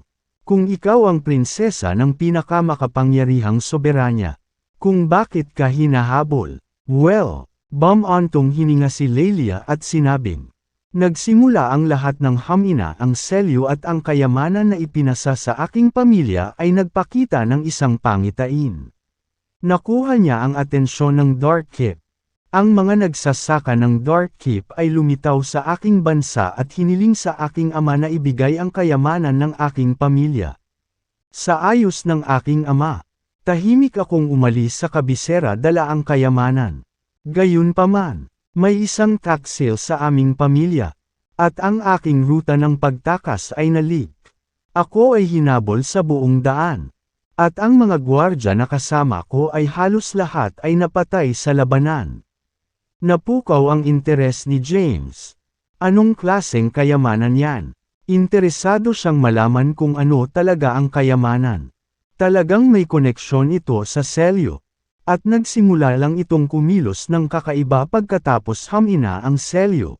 Nag-aalangan ang ekspresyon ng magandang mukha ni Lelia. Nakangiting sabi ni James. Curious lang ako. Kung ayaw mong sabihin sa akin, hindi mo na kailangan. Tiningnan ni Lelia si James na may pagkalito sa kanyang magandang mukha at nagtanong. Sir, ikaw sino ka? Hindi itinago ni James ang katotohanan. He responded candidly, actually, I'm not from the land of Tabal. Ako ay mula sa Earth. Sa labas ng mundong ito. Ha! Napatayo si Lelia sa gulat. Maging ang mga bantay sa malapit ay nakatingin kay James na may pagtataka. Bilang mga tao sa lupain ng Tabal, alam nilang lahat ang tungkol sa selyo at tungkol sa lupa.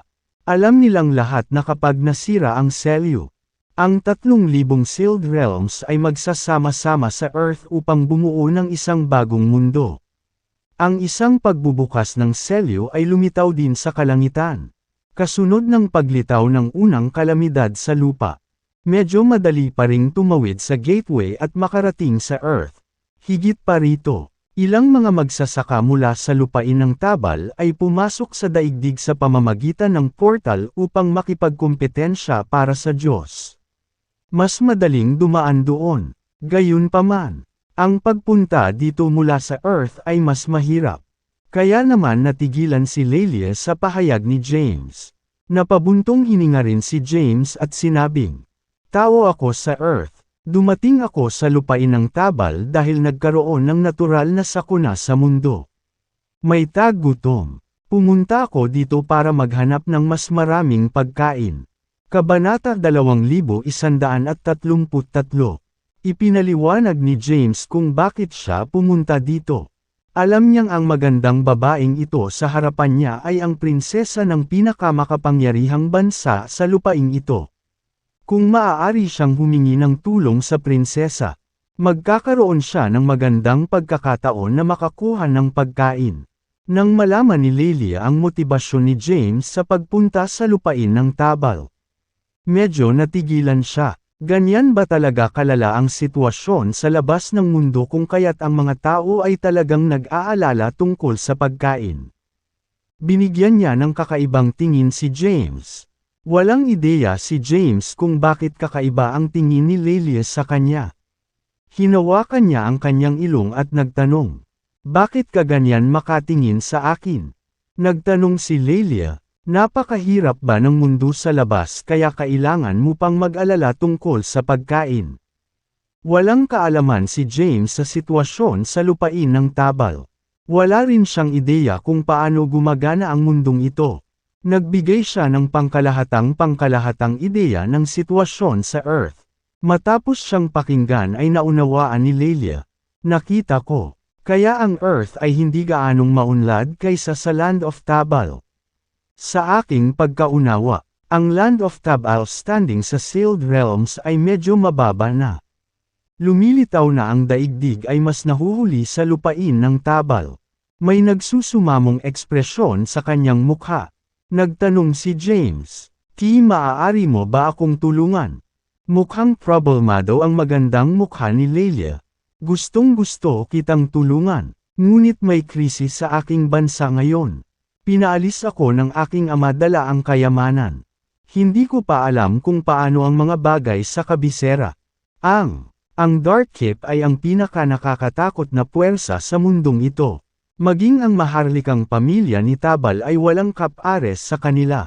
Nag-aalala ako na ang tatay ko, si Lelia ay nasa isang tali.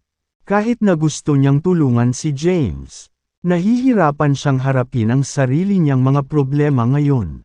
Matapos marinig iyon, nagtanong si James, makapangyarihan ba ang Dark Keep?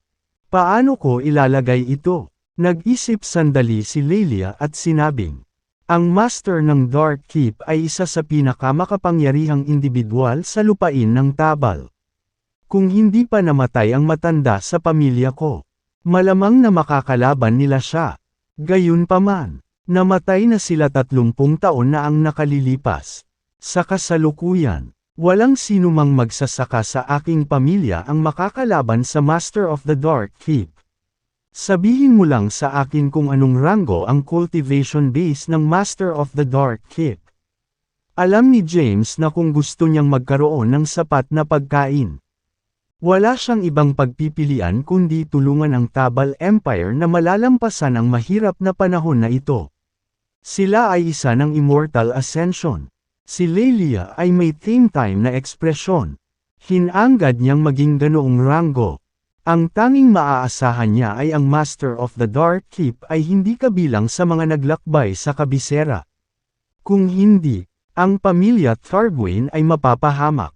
Matapos malaman ang lakas ng Master of the Dark Keep, ngumiti si James at sinabing, "Madali lang. Sige, gumawa tayo ng deal." Napatingin si Lelia kay James na nalilito. Nakangiting sabi ni James, "Tutulungan ko ang pamilya mo na malalampasan ang kalagayan nito at sirain ang Dark Keep. Pagkatapos nito, bibigyan mo ako ng sapat na pagkain at hahayaan akong bumalik sa Earth kasama sila." Ano sa tingin mo? Talaga? Parang kinikilig si Lelia habang nakatingin kay James. Ang mga butil ay malawak na makukuha sa imperyo ng Tabal. Higit pa rito, sila ay hindi karaniwang butil. Sila ay mga mag-aaral na butil, na espesyal na itinanim. Pagkatapos ng kanyang unang pananabik, huminahon si Lelia at nagtanong. Naabot na ng Master of the Dark Keep ang Immortal Ascension rank. Ikaw, kaya mo ba talagang sirain sila? Siyempre, may tiwala si James sa sarili. Kaya niyang patayin si Magnus na nasa 3rd stair of Immortal Ascension. Kaya, hindi siya magkakaroon ng problema sa pakikitungo sa isang cultivator na kaka-rating lang ng Immortal Ascension rank. Sige, makita ko. Tuwang-tuwa si Lelia at sinabing, "Walang dapat sayangin." Fair na, nag-aalala siya na may nangyaring mali sa kabisera. At tungkol sa isang bagay na nangyayari sa kanyang pamilya. Gusto niyang magmadaling bumalik sa kabisera kaagad. Mabilis na inilibot ni James ang kanyang paligid at sinabing, "May pagmamadali ba talaga? Magagawa pa rin natin ito kahit na mag-set out tayo pagkatapos ng madaling araw." Si Lelia ay labis na nag-aalala sa kanyang pamilya. Ngunit sinabi ni James na aalis sila pagkatapos ng madaling araw. Kaya hindi siya nagsalita. Sa halip, umupo siya sa tabi ng bonfire. Sa ngayon, naayos na ang isyu sa supply ng pagkain. Nakaramdam ng matinding ginhawa si James. Sa ngayon, ang kayamanan ng pamilya Thargwyn ay pumukaw sa kanyang interes. Kabanata 2134. Ano ba talaga ang kayamanan? Nakakagulat na ito ay talagang nauugnay sa selyo. Tumingin siya kay Lelia, na nakaupo sa isang bato, at nakangiting nagtanong, "Prinsesa Lelia, ano nga ba ang kayamanan ng iyong pamilya?" Nang kumalas ang selyo, bakit naging kakaiba ang kayamanan ng iyong pamilya? May kinalaman ba iyon sa selyo? Umiling si Lelia nang wala sa sarili. Kaunti lang ang alam niya tungkol sa kayamanan na ipinamana sa kanyang pamilya. Kung gayon, ano ang kayamanan? Maaari mo bang hayaan akong tingnan ito? Iyon, nag-alinlangan si Lelia. Ito ay isang kayamanan na ipinasa sa pamamagitan ng kanyang pamilya. Paano niya ito maipapakita sa isang estranghero? Kung naaabala ka, kalimutan mo na. Curious lang ako. Nang makita niya ang hindi masigasig na mukha ni Lelia, bahagyang iwinagayway ni James ang kanyang kamay at hindi na nagsalita pa. Tumingin si Lelia kay James at nagsimulang mag-isip. Iniligtas siya ni James. Isa pa, napakalakas niya. Nagtitiwala siya sa kanyang kakayahang sirain ang Dark Keep. Kung sinubukan ng isang makapangyarihang tao na kunin ang kayamanan mula sa kanyang mga kamay, wala siyang kapangyarihang ipagtanggol ito. Matapos itong pag-isipan, sa wakas ay sinabi niya, "Ang kayamanan na ipinasa sa aking pamilya ay talagang isang jade pendant." Habang sinasabi niya iyon, inilabas niya ang jade pendant.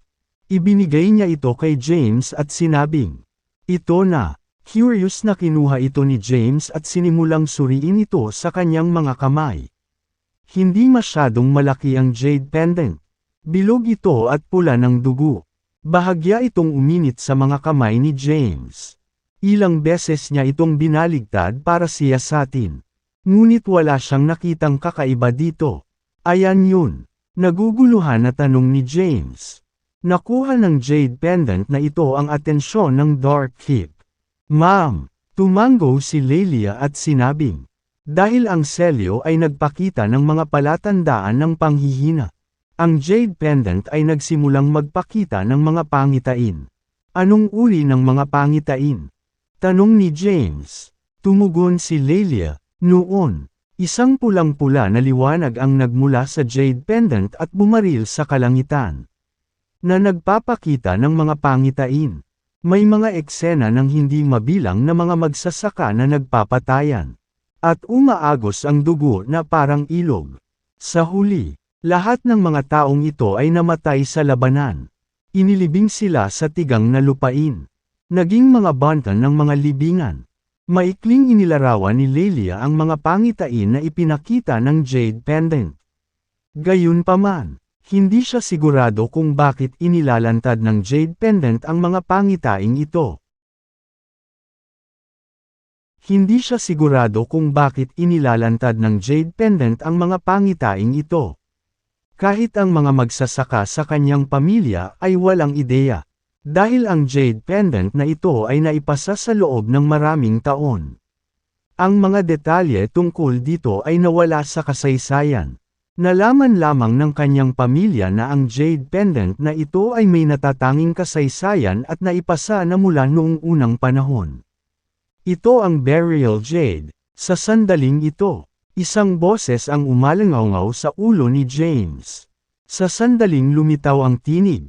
Sa kanyang isipan, isang imahe ng loob ng celestial abode ang lumitaw. Ang spirit tool ay nakatayo sa pangunahing pasukan ng celestial abode. Alam ni James na nagsasalita ang spirit tool.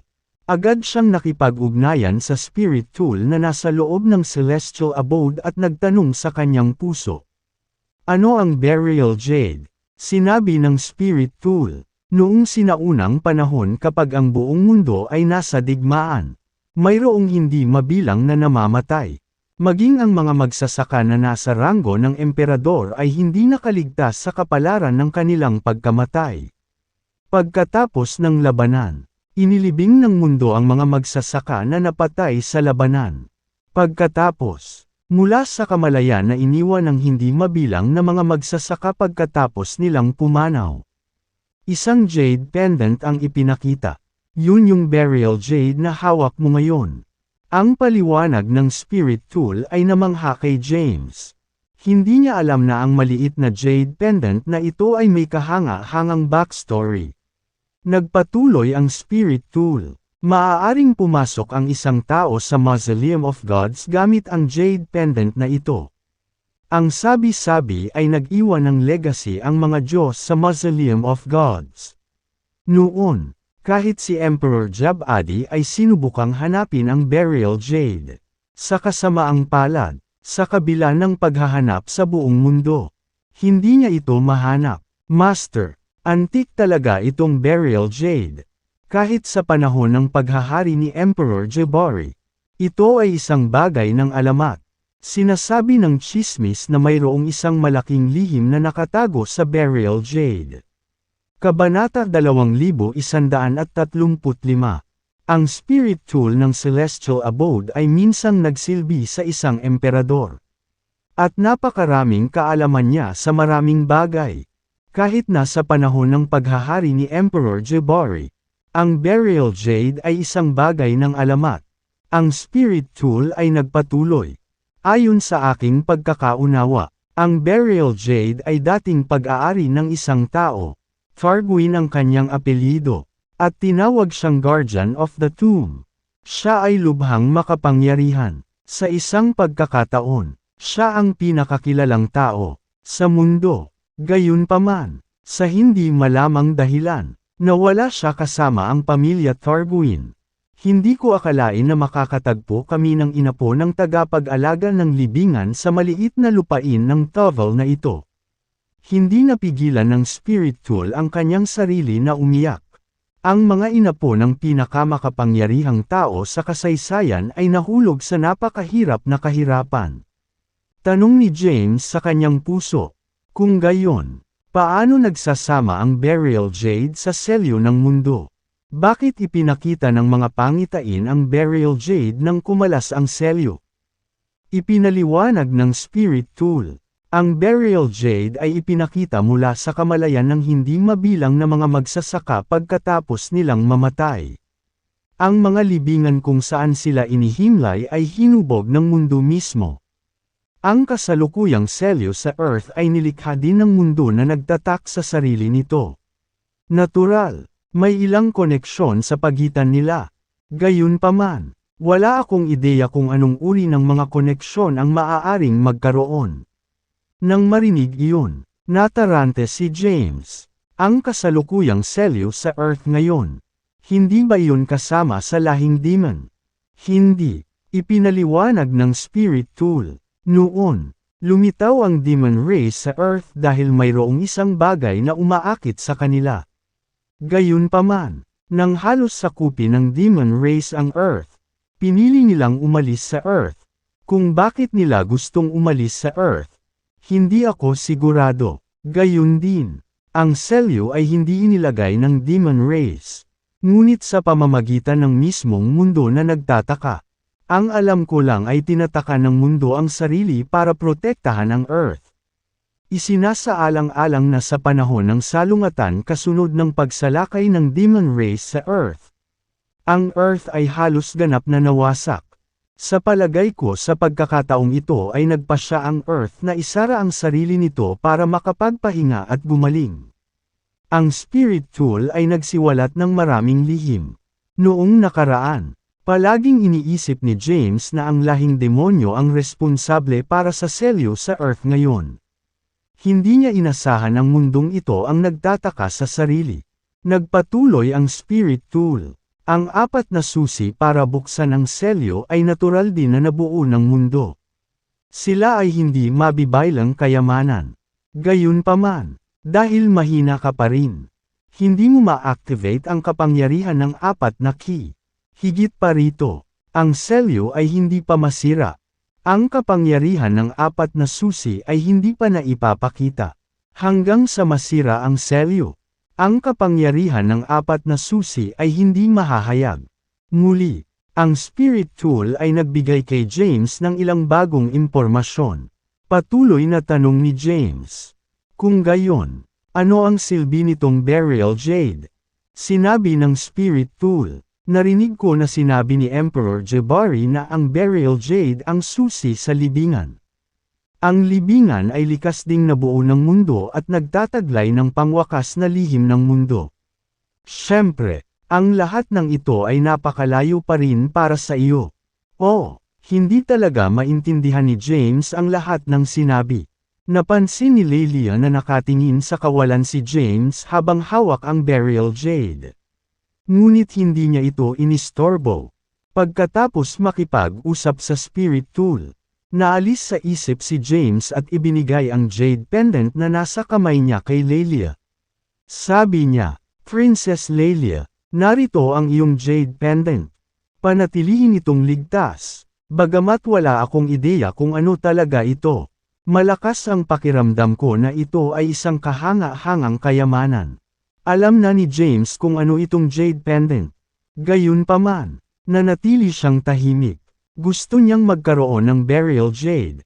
Gayunpaman, ito ay isang pamana ng pamilya Targuin. Hindi ito sa kanya. Ibinalik ito ni James kay Lelia. Kasabay nito, pinag-iisipan niya kung paano makukuha ang kayamanang ito. Naniniwala siyang hindi talaga makakagawa ng pinal na desisyon si Lelia sa usaping ito. Makakapunta lang siya sa kabisera ng Tabal Empire. Makipagkita sa Emperor, at subukang makipag-deal sa kanya para makuha itong Beryl Jade. Sa anumang kaso, hindi niya ito magagamit sa ngayon. Gayunpaman, Sinabi ng spirit tool na ang pinakahuling lihim ng mundo ay nakatago sa libingan. Baka magamit niya ito sa hinaharap. Marahan na tumanggo si Lelia at iniligpit ang burial jade. Walang ibang sinabi si James. Umupo siya sa isang bato na naka-cross legs at pumikit para magpahinga. Si Lelia naman ay abalang-abala. Labis siyang nag-aalala para sa kanyang pamilya. Noong siya ay tumatakas, ang kabisera ay napapalibutan na ng mga magsasaka mula sa Dark Keep. Nag-aalala siya na may nangyaring masama sa kanyang pamilya. Mabilis na sumulyap si Lelia kay James at napansin niyang parang nakarelax si James. Gusto niyang magsalita, at bahagyang gumalaw ang kanyang lalamunan. Ngunit pagkatapos ay hindi niya alam kung saan magsisimula.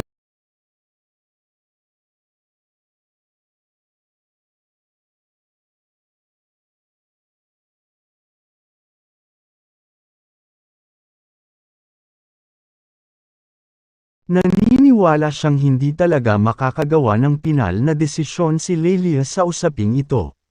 Makakapunta lang siya sa kabisera ng Tabal Empire, makipagkita sa Emperor, at subukang makipag-deal sa kanya para makuha itong burial jade.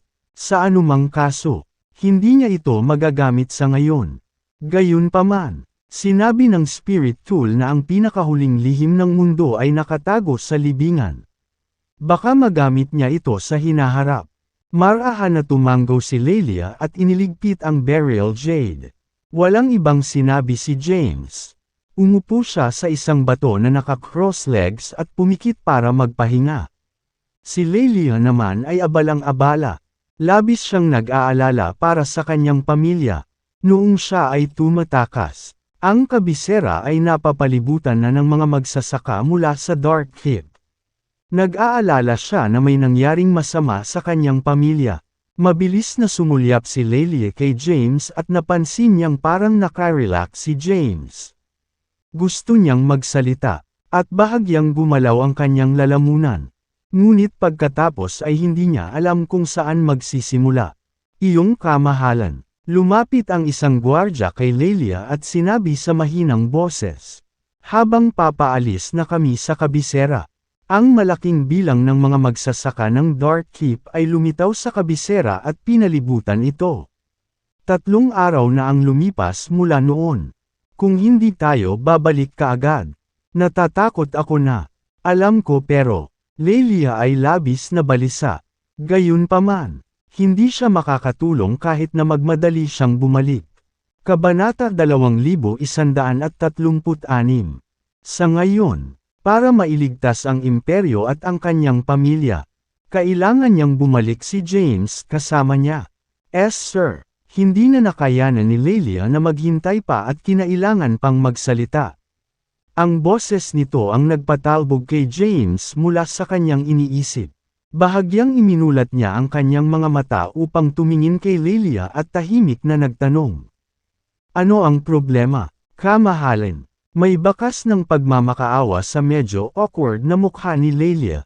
Sabi niya, nang tumakas ako mula sa kabisera. Ang kabisera ay napapalibutan na ng mga magsasaka ng Dark Keep. 3 araw na ang nakalipas mula noon. Isa ako ay nag-aalala na ang kabisera ay nakatagpo ng kasawian. So, gusto mong magmadaling bumalik? Napatingin si James kay Lelia. Nakikita niyang balisang balisa si Lelia.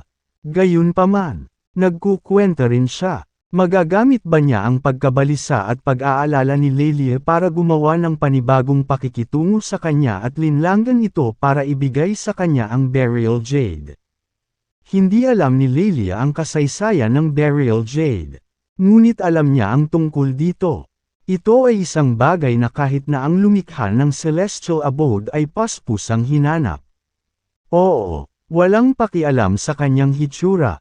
Agad na lumuhad si Lelia sa lupa.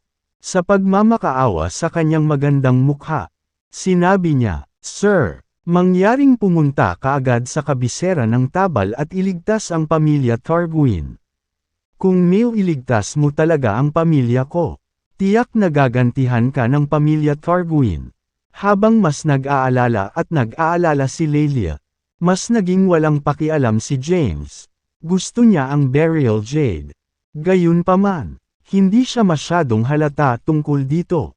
Gusto ni James na ilabas ni Lelia ang Beryl Jade at kusang ibigay sa kanya. Your Highness, 3 araw na, kung may mangyari sa pamilya Targuin. Nangyari na ito, ngunit, Lelia ay labis na balisa. Pinutol siya ni James ng maliit na alon. Sabi niya, huwag kang mag-alala, magiging okay din. Aalis tayo ng madaling araw. Isang buntong hininga ang pinakawalan ni Lelia. Nagpatuloy sa pagpapahinga si James na nakapikit.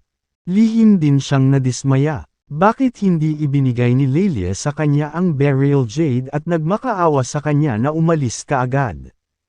Hindi na alintana. Hindi na nagtanong si Lelia pagkatapos noon. Kaya hindi na siya nagsalita. Hindi niya maipakita ang kanyang kasakiman sa Beryl Jade. Sa kalaliman ng gabi, umihip ang simoy ng hangin sa kagubatan. Dahilan para kumaluskos ang mga sanga. Nakaupo si James sa lupa sa lotus position. Sumisipsip ng Empyrean spiritual energy at naglilinang. Ang lupain ng tabal ay may maliit na Empyrean spiritual energy. Ito ay mas mahina kaysa sa Earth. Nakabawi ng espiritual na enerhiya. Hindi nakakagulat na walang mga tunay na nakakatakot na magsasaka. Sa kabilang banda, isang naglalakad si Lelia at nakatingin sa langit. Umaasang mas mabilis na dumating ang bukang liwayway. Lumipas ang mga segundo at minuto. Para kay Lelia, bawat segundo ay tila walang hanggan. Sa wakas ay nalampasan niya ang gabi. Pagsalubong pa lamang ng araw. Buong pananabik na sumulpot si Lelia sa harapan ni James. Na nakatutok sa kanyang pagtatanim. At ginaisan siya, Sir, madaling araw na po. Pwede na ba tayong umalis? Lamaway na ba? Tumayo si James at huminga ng isang subo ng dumi. Ma'am, madaling araw na. Bilasan na natin. Nag-aalalang sabi ni Lelia. Okay, mahinang wika ni James. Sa tingin mo ba napakadaling umalis? Isang boses ang biglang umalangaw-ngaw. Kabanata 2137. Habang umaalingaw-ngaw ang boses, mula sa malayo ay maririnig ang mga yabag ng paa. Di nagtagal. Lumitaw ang isang malaking bilang ng mga magsasaka sa madilim na damit at madilim na maskara. Sa isang sulyap, mukhang siksikan ang lugar na may humigit kumulang 3,000 tao. Mabilis na lumitaw ang mga taong ito at pinalibutan si James at iba pa. Mula sa langit, bumaba ang isang matanda. Nakatayo siya ng matatag sa lupa. Mukhang nasa 70s ang matanda. Lukot ang kanyang mukha, at lumubog ang kanyang mga mata. Nakakabahala ang kanyang hitsura. Nakasuot siya ng pulang damit at may hawak na pulang espada. Saturio had accused. Nang makita ni Lelia ang matanda na ito, namutla ang kanyang mukha. Ang natitirang dosenang mga gwardya ay takot na nagsimulang manginig. Hindi napigilan ni James na humarap kay Lelia at sinabing, Saturio had accused. Sino siya? Bakas sa mukha ni Lelia ang takot. Bahagyang nagngangalit ang kanyang mga ngipin habang sinasabi niya, ang Dark Keep, ang Deputy Master ng Dark Keep. Ang kanyang kakayahan ay pangalawa lamang kay Master. Isa siya sa mga nangunguna magsasaka sa lupain ng Tavo. May sabi-sabi na ang kanyang lakas ay nasa tuktok ng Herculean 6th layer. Isang hakbang lamang ang layo mula sa ranggo ng Immortal Ascension. Hindi ko akalain na ganito pala kababata ang malalaman mo tungkol sa akin. Marahang hinaplos ng matanda sa pulang damit ang kanyang balbas, na may nakaka-relax ng ngiti sa kanyang matanda na mukha. Mahina niyang sinabi, Prinsesa Lelia, ayokong mahirapan ka. Ibigay mo sa akin ang kayamanan. At ililigtas ko ang iyong buhay. Umalangaw-ngaw ang boses ni Saturio. Bawat salitang binibitawan niya ay parang matalim na talam na tumatagos sa dibdib ni Lelia. Nanginginig ang buong katawan niya sa takot. Ang isang magsasaka sa tuktok ng Herculean 6th layer ay madaling pumatay sa kanya sa isang pitik ng daliri. Hindi niya maiwasang hatakin ang manggas ni James. Marahang hinawakan ni James ang kamay niya at inaliw siya. Ayos lang. Nandito ako. Matapos ang salitang ito mula kay James. Nakikita ang mga pagkabalisa sa puso ni Lelia. Tumingin si James kay Saturio at sinabi sa mahinang boses. Ayokong pumatay ng tao. Kung alam mo kung ano ang pinakamabuti para sa iyo, umalis ka na. Kung hindi, huwag mo akong ipaglaban dahil hindi ako magalang. Hey! Natawa si Saturio. Malamig at mahina ang tawa niya. Habang tumatawa siya, dumilim ang mukha niya. Bastos na brat, dahil gusto mong gumanap na bida. Ipapadala kita sa iyong kapalaran ngayon. Itinaas niya ang kanyang kamay at nag-utos. Atake! Shooing! Shooing! Shooing! Ang mga nakapaligid na magsasaka na nakasuot ng itim na damit ay sabay-sabay na inilabas ang kanilang mga espada. Ang hindi nila nasasalat na sword energy ay umuuga. Ang mga taong ito ang tunay na elite ng Dark Keep. Lahat sila ay napakalakas, na ang bawat isa sa kanila ay nakarating na sa 7th o 8th inner gate. Habang ang libo-libong tao ay bumunot ng kanilang mga espada ng sabay-sabay. Isang dosenang gwardya ang nanginginig sa takot. Kahit na, naging seryoso ang ekspresyon ni Lelia, bagamat tinakot ni James ang kanilang miyembro ng Dark Keep kahapon. Ang taong ipinakita ngayon ay ang Deputy Master ng Dark Keep. Isa siyang cultivator na halos umabot na sa ranggo ng Immortal Ascension. Nag-aalala siyang baka hindi siya mapapantayan ni James. Bahagyang kumaway si James at sinabing, "No need to worry." Itinuon ni James ang kanyang isip. At ang Primordial Dragon Blade na inilagay sa Celestial Abode ay agad na nagmateryal sa kanyang kamay. Hawak ang Primordial Dragon Blade. Lumingon-lingon si James sa libo-libong mga guard ng Dark Keep na naghihintay na hamampas. Gumapang ang kanyang mga labi sa isang malabong ngiti. Pagdating sa kanyang mga kalaban, hindi nagpakita ng awa si James. Patayin siya. Umalangaw-ngaw ang malamig na sigaw ni Saturio. Kasunod ng kanyang utos. Libo-libong magsasaka na nakapaligid sa kanya ang humawak sa kanilang mga sandata at sabay-sabay na sumugod kay James. Sa sandaling ito, ginalaw ni James ang kanyang katawan. At isang makinang na sword light ang ipinakita mula sa Primordial Dragon Blade sa kanyang mga kamay. Ang sword light ay winalis ang paligid na may nakakatakot na kapangyarihan. Boom! Sa di kalayuan, may biglang sumabog. Tinamaan ng sword energy ang marami sa mga bantay ng Dark Keep. Lahat sila ay agad na namatay sa marahas na pagkamatay. Sa sandaling umatake si James. Talagang nakakatakot siya. Siya ay nasa ranggo lamang ng Herculean. Ngunit ang kanyang pisikal na lakas ay napakalakas. Naabot na nito ang Herculean 5th layer. Higit pa rito, naabot niya ang sukdulan sa bawat ranggo. Ang kanyang ranggo ay nasa Herculean 1st layer. Ngunit ang kanyang true energy ay higit na nakahihigit sa Herculean 1st layer. Ang kanyang bilis ay itinulak sa limitasyon. Ang mga cultivator mula sa Dark Keep na lumalapit sa kanya ay agad na pinatay. Sa loob ng ilang segundo, daan-daang tao ang namatay. Habang nasaksihan ni Saturio ang kahanga-hangang lakas ni James, dumilim ang kanyang mukha. Agad niyang binunot ang kanyang espada at nagsimulang hamampas ng kusa. May tsismis na ang kanyang lakas ay nasa Herculean 6th layer. Ngunit talagang pumasok siya sa rank ng Immortal Ascension. Ang cultivator ng Immortal Ascension rank ay tumama ng nakakatakot na aura. Isang incorporeal na sword energy ang damaloy sa lugar. Nayumanig dito. Nilamon ng nakakatakot na pressure si Lelia at ang iba pa. At wala silang lakas na labanan ito. Kitang-kita sa mga mukha nila ang paghihirap. Mamatay. Malamig na sigaw ni Saturio. Kabanata 2138. Habang umaalingaw ang kanyang boses sa buong lugar. Dumaloy ang incorporeal na sword energy. Isang dosenang gwardya sa paligid ng Lelia ang agad na napatay. Nagkaroon ng flash ng isang after image. Sa sumunod na segundo ay nasa harapan na ni Lelia si Saturio. Matapos laslasin gamit ang kanyang espada at patayin ang marami sa mga bantay ng Dark Keep na papalapit sa kanya. Sumulpot si James sa harap ni Lelia na may isang flash at hinawakan siya. Ang katawan ni Lelia ay tumagilid. Humawak sa kanya upang maiwasan ang pag-atake ni Saturio.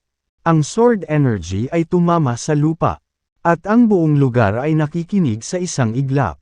Iginuhit ni James si Lelia kasama niya. Humakbang sa himpapawid. At lumitaw sa taas na ilang dosenang metro sa himpapawid. Pagkatapos nito, iniligpit niya ang kanyang mahabang espada. Hawakan mo ako. Sumigaw siya. Alam ni Lelia na madidistract si James kapag kaladkarin siya nito. Agad niyang hinawakan si James. Itinaas ni James ang dalawang kamay. Sa kanyang mga palad, dalawang ganap na magkaibang true energies ang lumitaw. Ang dalawang stream ng true energy ay agad na nagsanib upang bumuo ng isang bagong kapangyarihan. Cosmic Annihilation. Isang energy ball na nabuo sa pamamagitan ng pagsasanib ng dalawang true energies ang lumusot pababa. Boom! Nanginginig ang lupa at yumanig ang mga bundok. Ang bulubundukin sa ilalim ng mga ito ay naging alikabok sa isang iglap. Ang mga bantay ng Dark Keep sa ibaba nila ay kalunos-lunos na namatay ng sabay-sabay. Nang gamitin ni James ang Cosmic Annihilation, si Saturio naman ay nakaramdam ng delikadong aura. Agad siyang umiwas. Lumilitaw sa malayo sa kalangitan at iniiwasan ang nakamamatay na pag-atakeng ito. Sa isang iglap, lumitaw si James sa isang bulubundukin na 10,000 metro ang layo. Binitawan siya ni Lelia. James instructed her, "Stay here and don't move around. Ako na ang bahala kay Saturio." "Ma'am." Tumango si Lelia. Humakbang si James sa ere at sumugod. "Brat, gusto kong mamatay ka." Sa di kalayuan ay maririnig ang dagandong ni Saturio. Kaagad pagkatapos noon, nahak siya ng nakakatakot na sword energy. Umiwas si James. Boom! Ang sword energy ay bumagsak sa lupa. Nahati ang isang bulubundukin. Nanginginig sa takot si Lelia at mabilis na napaatras sa lugar ng labanan. Sa oras na iyon, si Saturio ay sumusugod na. Hawak ang kanyang espada. Napakalakas ng aura niya. Sa kahanga-hangang sword energy ng kanyang espada sa kamay. Para hindi siya matatalo na Diyos ng digmaan. Mabilis at mabangis ang kanyang mga galaw. Sa ilalim ng kanyang mga pag-atake, hindi agad nakalaban ni James. Hawak ang Primordial Dragon Blade. Nagpatuloy siya sa pakikipagpalitan ng suntok kay Saturio. Klang! Naglipad ang mga sparks habang nagsalpukan ang dalawang espada. Sa pamamagitan ng Primordial Dragon Blade, naramdaman ni James ang isang nakakatakot na kapangyarihan na bumalot sa kanyang buong pagkatao. Ang biglaang pagkabigla ay naging sanhi ng pag-init ng kanyang blood energy at ang kanyang mga braso ay namamanhid. Pinilit siya nitong umatras ng walang tigil. Bago pa niya maalis ang puwersang ito ay sinisingil na siya ni Saturio. Nakatutok ang longsword sa kanyang kamay sa vital point ni James. Gaano kalakas? Lihim na namangha si James. Si Saturio ay tiyak na wala sa Herculean 6th layer. Kung siya nga, hindi ako mahihirapang harapin ang mga atake niya. Siguradong naabot na niya ang ranggo ng Immortal Ascension. Kasunod ng unang round ng labanan, nagkaroon ng pangkalahatang ideya si James sa lakas ni Saturio. Swoosh! Napakabilis ni Saturio. Mabilis ang kanyang mga kilo kaya naman malabo na lamang ang nakikita ni James sa kanyang mga mata bago tumagos sa kanyang katawan ang matalas na mahabang espada. Sa di kalayuan ay nakita ni Lelia ang mahabang espada na tumutusok sa katawan ni James. Napasigaw siya nang hindi sinasadya. Namutla ang mukha niya sa isang iglap. Mamatay. Matapos saksakin ni Saturio si James. Muli niyang inilabas ang palad. Ang kakilakilabot na puwersa mula sa palad ni Saturio ay tumama kay James at naging sanhi ng paglubog ng kanyang dibdib. Ang kanyang katawan ay pinalipad pabalik at bumagsak sa lupa.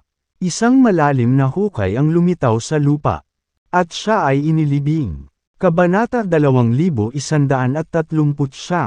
Nakita ni Lelia ang pagsaksak sa katawan ni James. Hinampas pa siya ng palad. Kinalipad, at bumagsak sa lupa. Ang lupa ay nagkaroon pa ng malalim na hukay. Namutla ang mukha niya sa sobrang takot. Kahit na ang kanyang tagapagligtas ay namatay ng kakilakilabot sa mga kamay ni Saturio. Wala siyang paraan sa labas ngayon. Iyong kamahalan. Nakatayo sa ere si Saturio. Nakangiti siya habang nakatingin kay Lelia na nanginginig sa di kalayuan. Naisip mo ba talaga na may iligtas ka ng lalaking ito? Napaka-absurd. Patay na si James. Sa pagkakaalam ni Saturio, ibibigay ko sa iyo. Nagpasya si Lelia na gumawa ng kompromiso. Pati si James ay patay na. Kung hindi niya ibibigay ang Jade Pendant, patay na rin siya at makukuha pa rin ni Saturio ang Jade Pendant. Kung ibibigay niya ang Jade Pendant, mapangalagaan niya man lang ang kanyang buhay. Habang nabubuhay siya, may pagkakataon para sa paghihiganti. Gayunpaman, sa eksaktong sandaling ito, isang silweta ng isang tao ang bumaril sa kalangitan mula sa mga guho sa ibaba. Magulo ang kanyang buhok, at puno ng dugo ang kanyang buong katawan. Parang ang gulo niya. Gayunpaman, naghilom na ang sugat sa kanyang dibdib. Gamit ang kamay, pinunasan ni James ang dugong damaloy sa gilid ng bibig niya. Habang tinitingnan niya si Saturio sa di kalayuan, sumili ang isang malabong ngiti sa kanyang mukha. Aniya, ang gulo, tila kung hindi ko ginamit ang aking mga kasanayan sa martial arts. Hindi kita mapapatay, ikaw. Nang makita ni Saturio na ligtas na si James, hindi niya maiwasang mabigla. Ang kanyang mahabang espada ay tumagos sa katawan ni James. Ginamit pa niya ang kanyang palad para maghatid ng malakas na hampas kay James. Hindi posibleng mabuhay si James. Gayunpaman, nakatayo ngayon si James sa kanyang harapan. Ligtas at maayos. Paanong hindi siya mabibigla? Isang hakbang pasulong si James habang nasa taas siya ng hangin. Pagkatapos niyang humakbang, mas naging matindi at malakas ang aura sa kanyang katawan. Sa bawat hakbang niya, nararamdaman ni Saturio ang isang hindi nakikitang puwersa na dumidiin sa kanya. Bahagyang tumagilid ang kanyang katawan, at muntik na siyang bumagsak sa lupa. Nagpatuloy si James sa paghakbang pasulong sa bawat hakbang. Maya-maya, nakagawa na siya ng 33 hakbang. Pagkatapos niyang gawin ang 33 hakbang, naabot na ni Saturio ang kanyang limitasyon. Ang kanyang katawan ay nasa lupa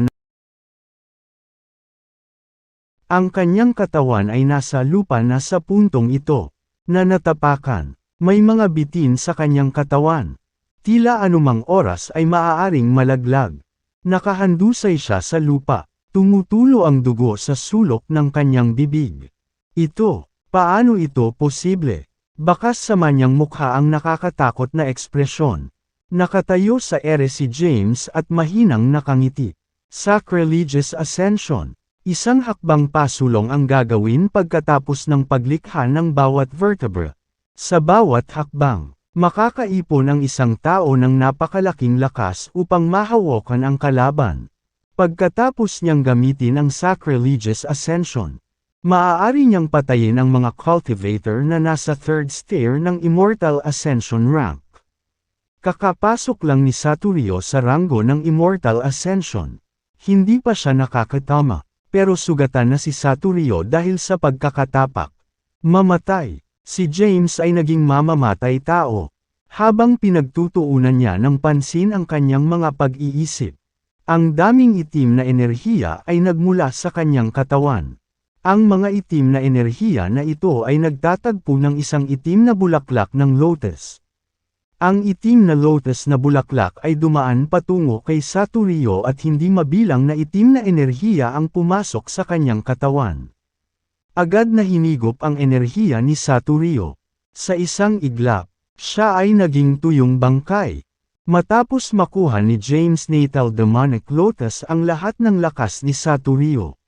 Naramdaman ni James na lumakas ang aura ng Black Lotus. Nararamdaman niya ang napakalakas na demonic energy na nagmumula sa itim na lotus. Ang demonic energy na ito ay nagpapalusot sa kanyang pisikal na katawan. Ang kanyang katawan ay nakakakuha ng lakas ng hindi mahahalata. Naikuyong ni James ang kanyang kamao at naramdaman ang lakas mula sa kanyang katawan. Napalitan ng masamang ngiti ang mukha niya. Gaano kalakas? Noong siya ay nasa Earth, hindi siya nang ahas na gamitin ang demonic lotus nang walang ingat. Gayunpaman, ito ay naiiba sa lupain ng Tabal. Ang lahat ng lakas ng ibang tao ay hinigop ng demonic lotus. Ang bahagi ng lakas na ito ay naibalik sa kanyang katawan. At ang kanyang katawan ay naging mas malakas bilang isang resulta. Ang kanyang katawan ay maihahambing sa Herculean 5th layer dati. Sa kasalukuyan, ito ay nasa Herculean 6th layer. Pagkatapos niyang alagaan si Saturio, inalis ni James ang Sacrilegious Ascension. Ang gulugod na nabuo ng kapangyarihan ng langit at lupa ay naglaho. Bumagsak si James sa lupa. Wala man lang siyang lakas para itayo ang sarili. Sa puntong ito, ang demonic energy sa kanyang katawan ay nagsimulang dumaloy, na nag-aayos ng kanyang gulugod. Sa di kalayuan, natarante si Lelia habang pinagmamasdan ang lahat ng nangyayari. Nasaksihan niya ang pagkamatay ni James sa laban at tatanggapin na niya ang kanyang kapalaran. Gayunpaman, mabilis na umikot ang labanan. Sa maikling panahon, pinatay ni James si Saturio. Higit pa rito, hindi kapani-paniwala kay Lelia ang paraan ng pagpatay niya sa kanya. Binigyan siya nito ng takot. Kabanata 2140. Ilang sandali pa ay nakarating na rin siya sa kinaroroonan ni James. Nakita niya si James na nakahandusay sa lupa. Napakahina ng aura niya. Habang naaalala niya kung paano pinatay ni James si Saturio kanina. Medyo natakot siya at hindi na siya nang ahas na lumapit sa kanya. Sa halip, tumayo siya ng ilang metro ang layo mula sa kanya. Habang nakabantay kay James, maingat na tanong niya, Sir, okay ka lang ba?" Nakahandusay si James sa lupa at nagpapagaling. Mahinang sabi niya, "Wala namang seryoso. Magiging maayos din ako pagkatapos magpahinga sandali." Matapos marinig iyon, nakahinga ng maluwag si Lelia. Hindi siya naglakas loob na lumapit sa kanya at sa halip ay tumayo ng ilang metro ang layo. Nakipagtitigan sa kanya, sa ilalim ng kanyang mapagmatsyag na titig. Unti-unting namumula ang kutis ni James. Sa loob lang ng kalahating oras, naka-recover na si James. Tumayo siya at nagsimulang igalaw ang kanyang katawan. Ano, natigilan na naman si Lelia. Kitang-kita niya kung gaano kaina ang aura ni James. Nasa bingit na siya ng kamatayan. Gayunpaman, pagkatapos lamang ng kalahating oras, siya ay puno ng lakas at sigla. May ngiti sa kanyang mukha. Sabi ni James, "Ang kalaban ay hinarap na. Magmadali tayo sa kabisera ng Tabal Empire." Ma'am, tumango si Lelia. Pareho silang nagsimulang maglakad. Iniwan itong basag na bundok. "Sir, masyadong mabagal. Bilasan natin." Si James ay gumagalaw sa isang mabagal, nakaka-relax na bilis. Sabik na sabik si Lelia. At nadismaya rin si James. Narinig niyang ibibigay na ni Lelia ang Burial Jade. Bakit hindi niya ilabas ang Burial Jade ngayon? Kailangan ko bang gumamit ng puwersa? Maraming ideya ang nagsimulang lumabas sa isip ni James. Pagkatapos ay itinapon niya ang lahat ng magugulong kaisipang ito. Hinayla si Lelia, at lumitaw sa hangin sa isang iglap. Aniya, mabilis akong maglakbay, bibigyan mo ako ng mga direksyon. Ihahatid na kita dyan. Dito, inabot ni Lelia ang kanyang kamay at itinuro paarap. Sige, tumango si James. Hinayla siya kasama, at buong lakas na binilisan ang pasulong. Sa isang hakbang, lumitaw sila sa layo na 1,000 metro. Pagkatapos lamang ng ilang hakbang, nawala sila sa bulubunduking ito. Siya ay umusad sa isang mabilis na bilis. Dati, 3 araw nang tumakbo si Lelia bago makarating sa lokasyong ito. Gayunpaman, si James ay naglakbay ng mabilis hanggat kaya niya. At pagkatapos lamang ng ilang araw, nakarating siya sa Tab Olham. Ang Tab Olham ay ang kabisera ng Imperyong Tabal. Ito ay isang sinaunang lungsod na nasa loob ng 1,000 taon. Ang tarangkahan ng lungsod ay gawa sa mga itim na bato at may taas na 1,000 metro. Mula sa malayo, ito ay mukhang maharlika. Pareho silang lumitaw sa labas ng tarangkahan ng lungsod. Ang pintuang daan ng lungsod ay sarado. At walang tao sa labas nito. Nagsimulang magkaroon ng masamang pakiramdam si Lelia. Dati, medyo masigla si Tab Olham. Sa labas ng lungsod, palaging may trapiko ng mga sasakyan at tao. Gayunpaman, ang pintuan ng lungsod ay mahigpit na nakasara at walang tao doon. Hindi niya maiwasang hatakin si James.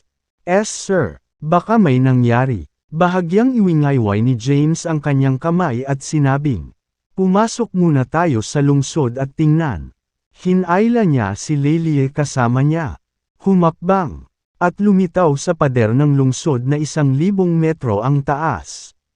Nang tumayo sila sa pader ng lungsod at tumingin sa labas ng lungsod, nakita nila ang mga bundok ng mga bangkay at mga ilog ng dugo.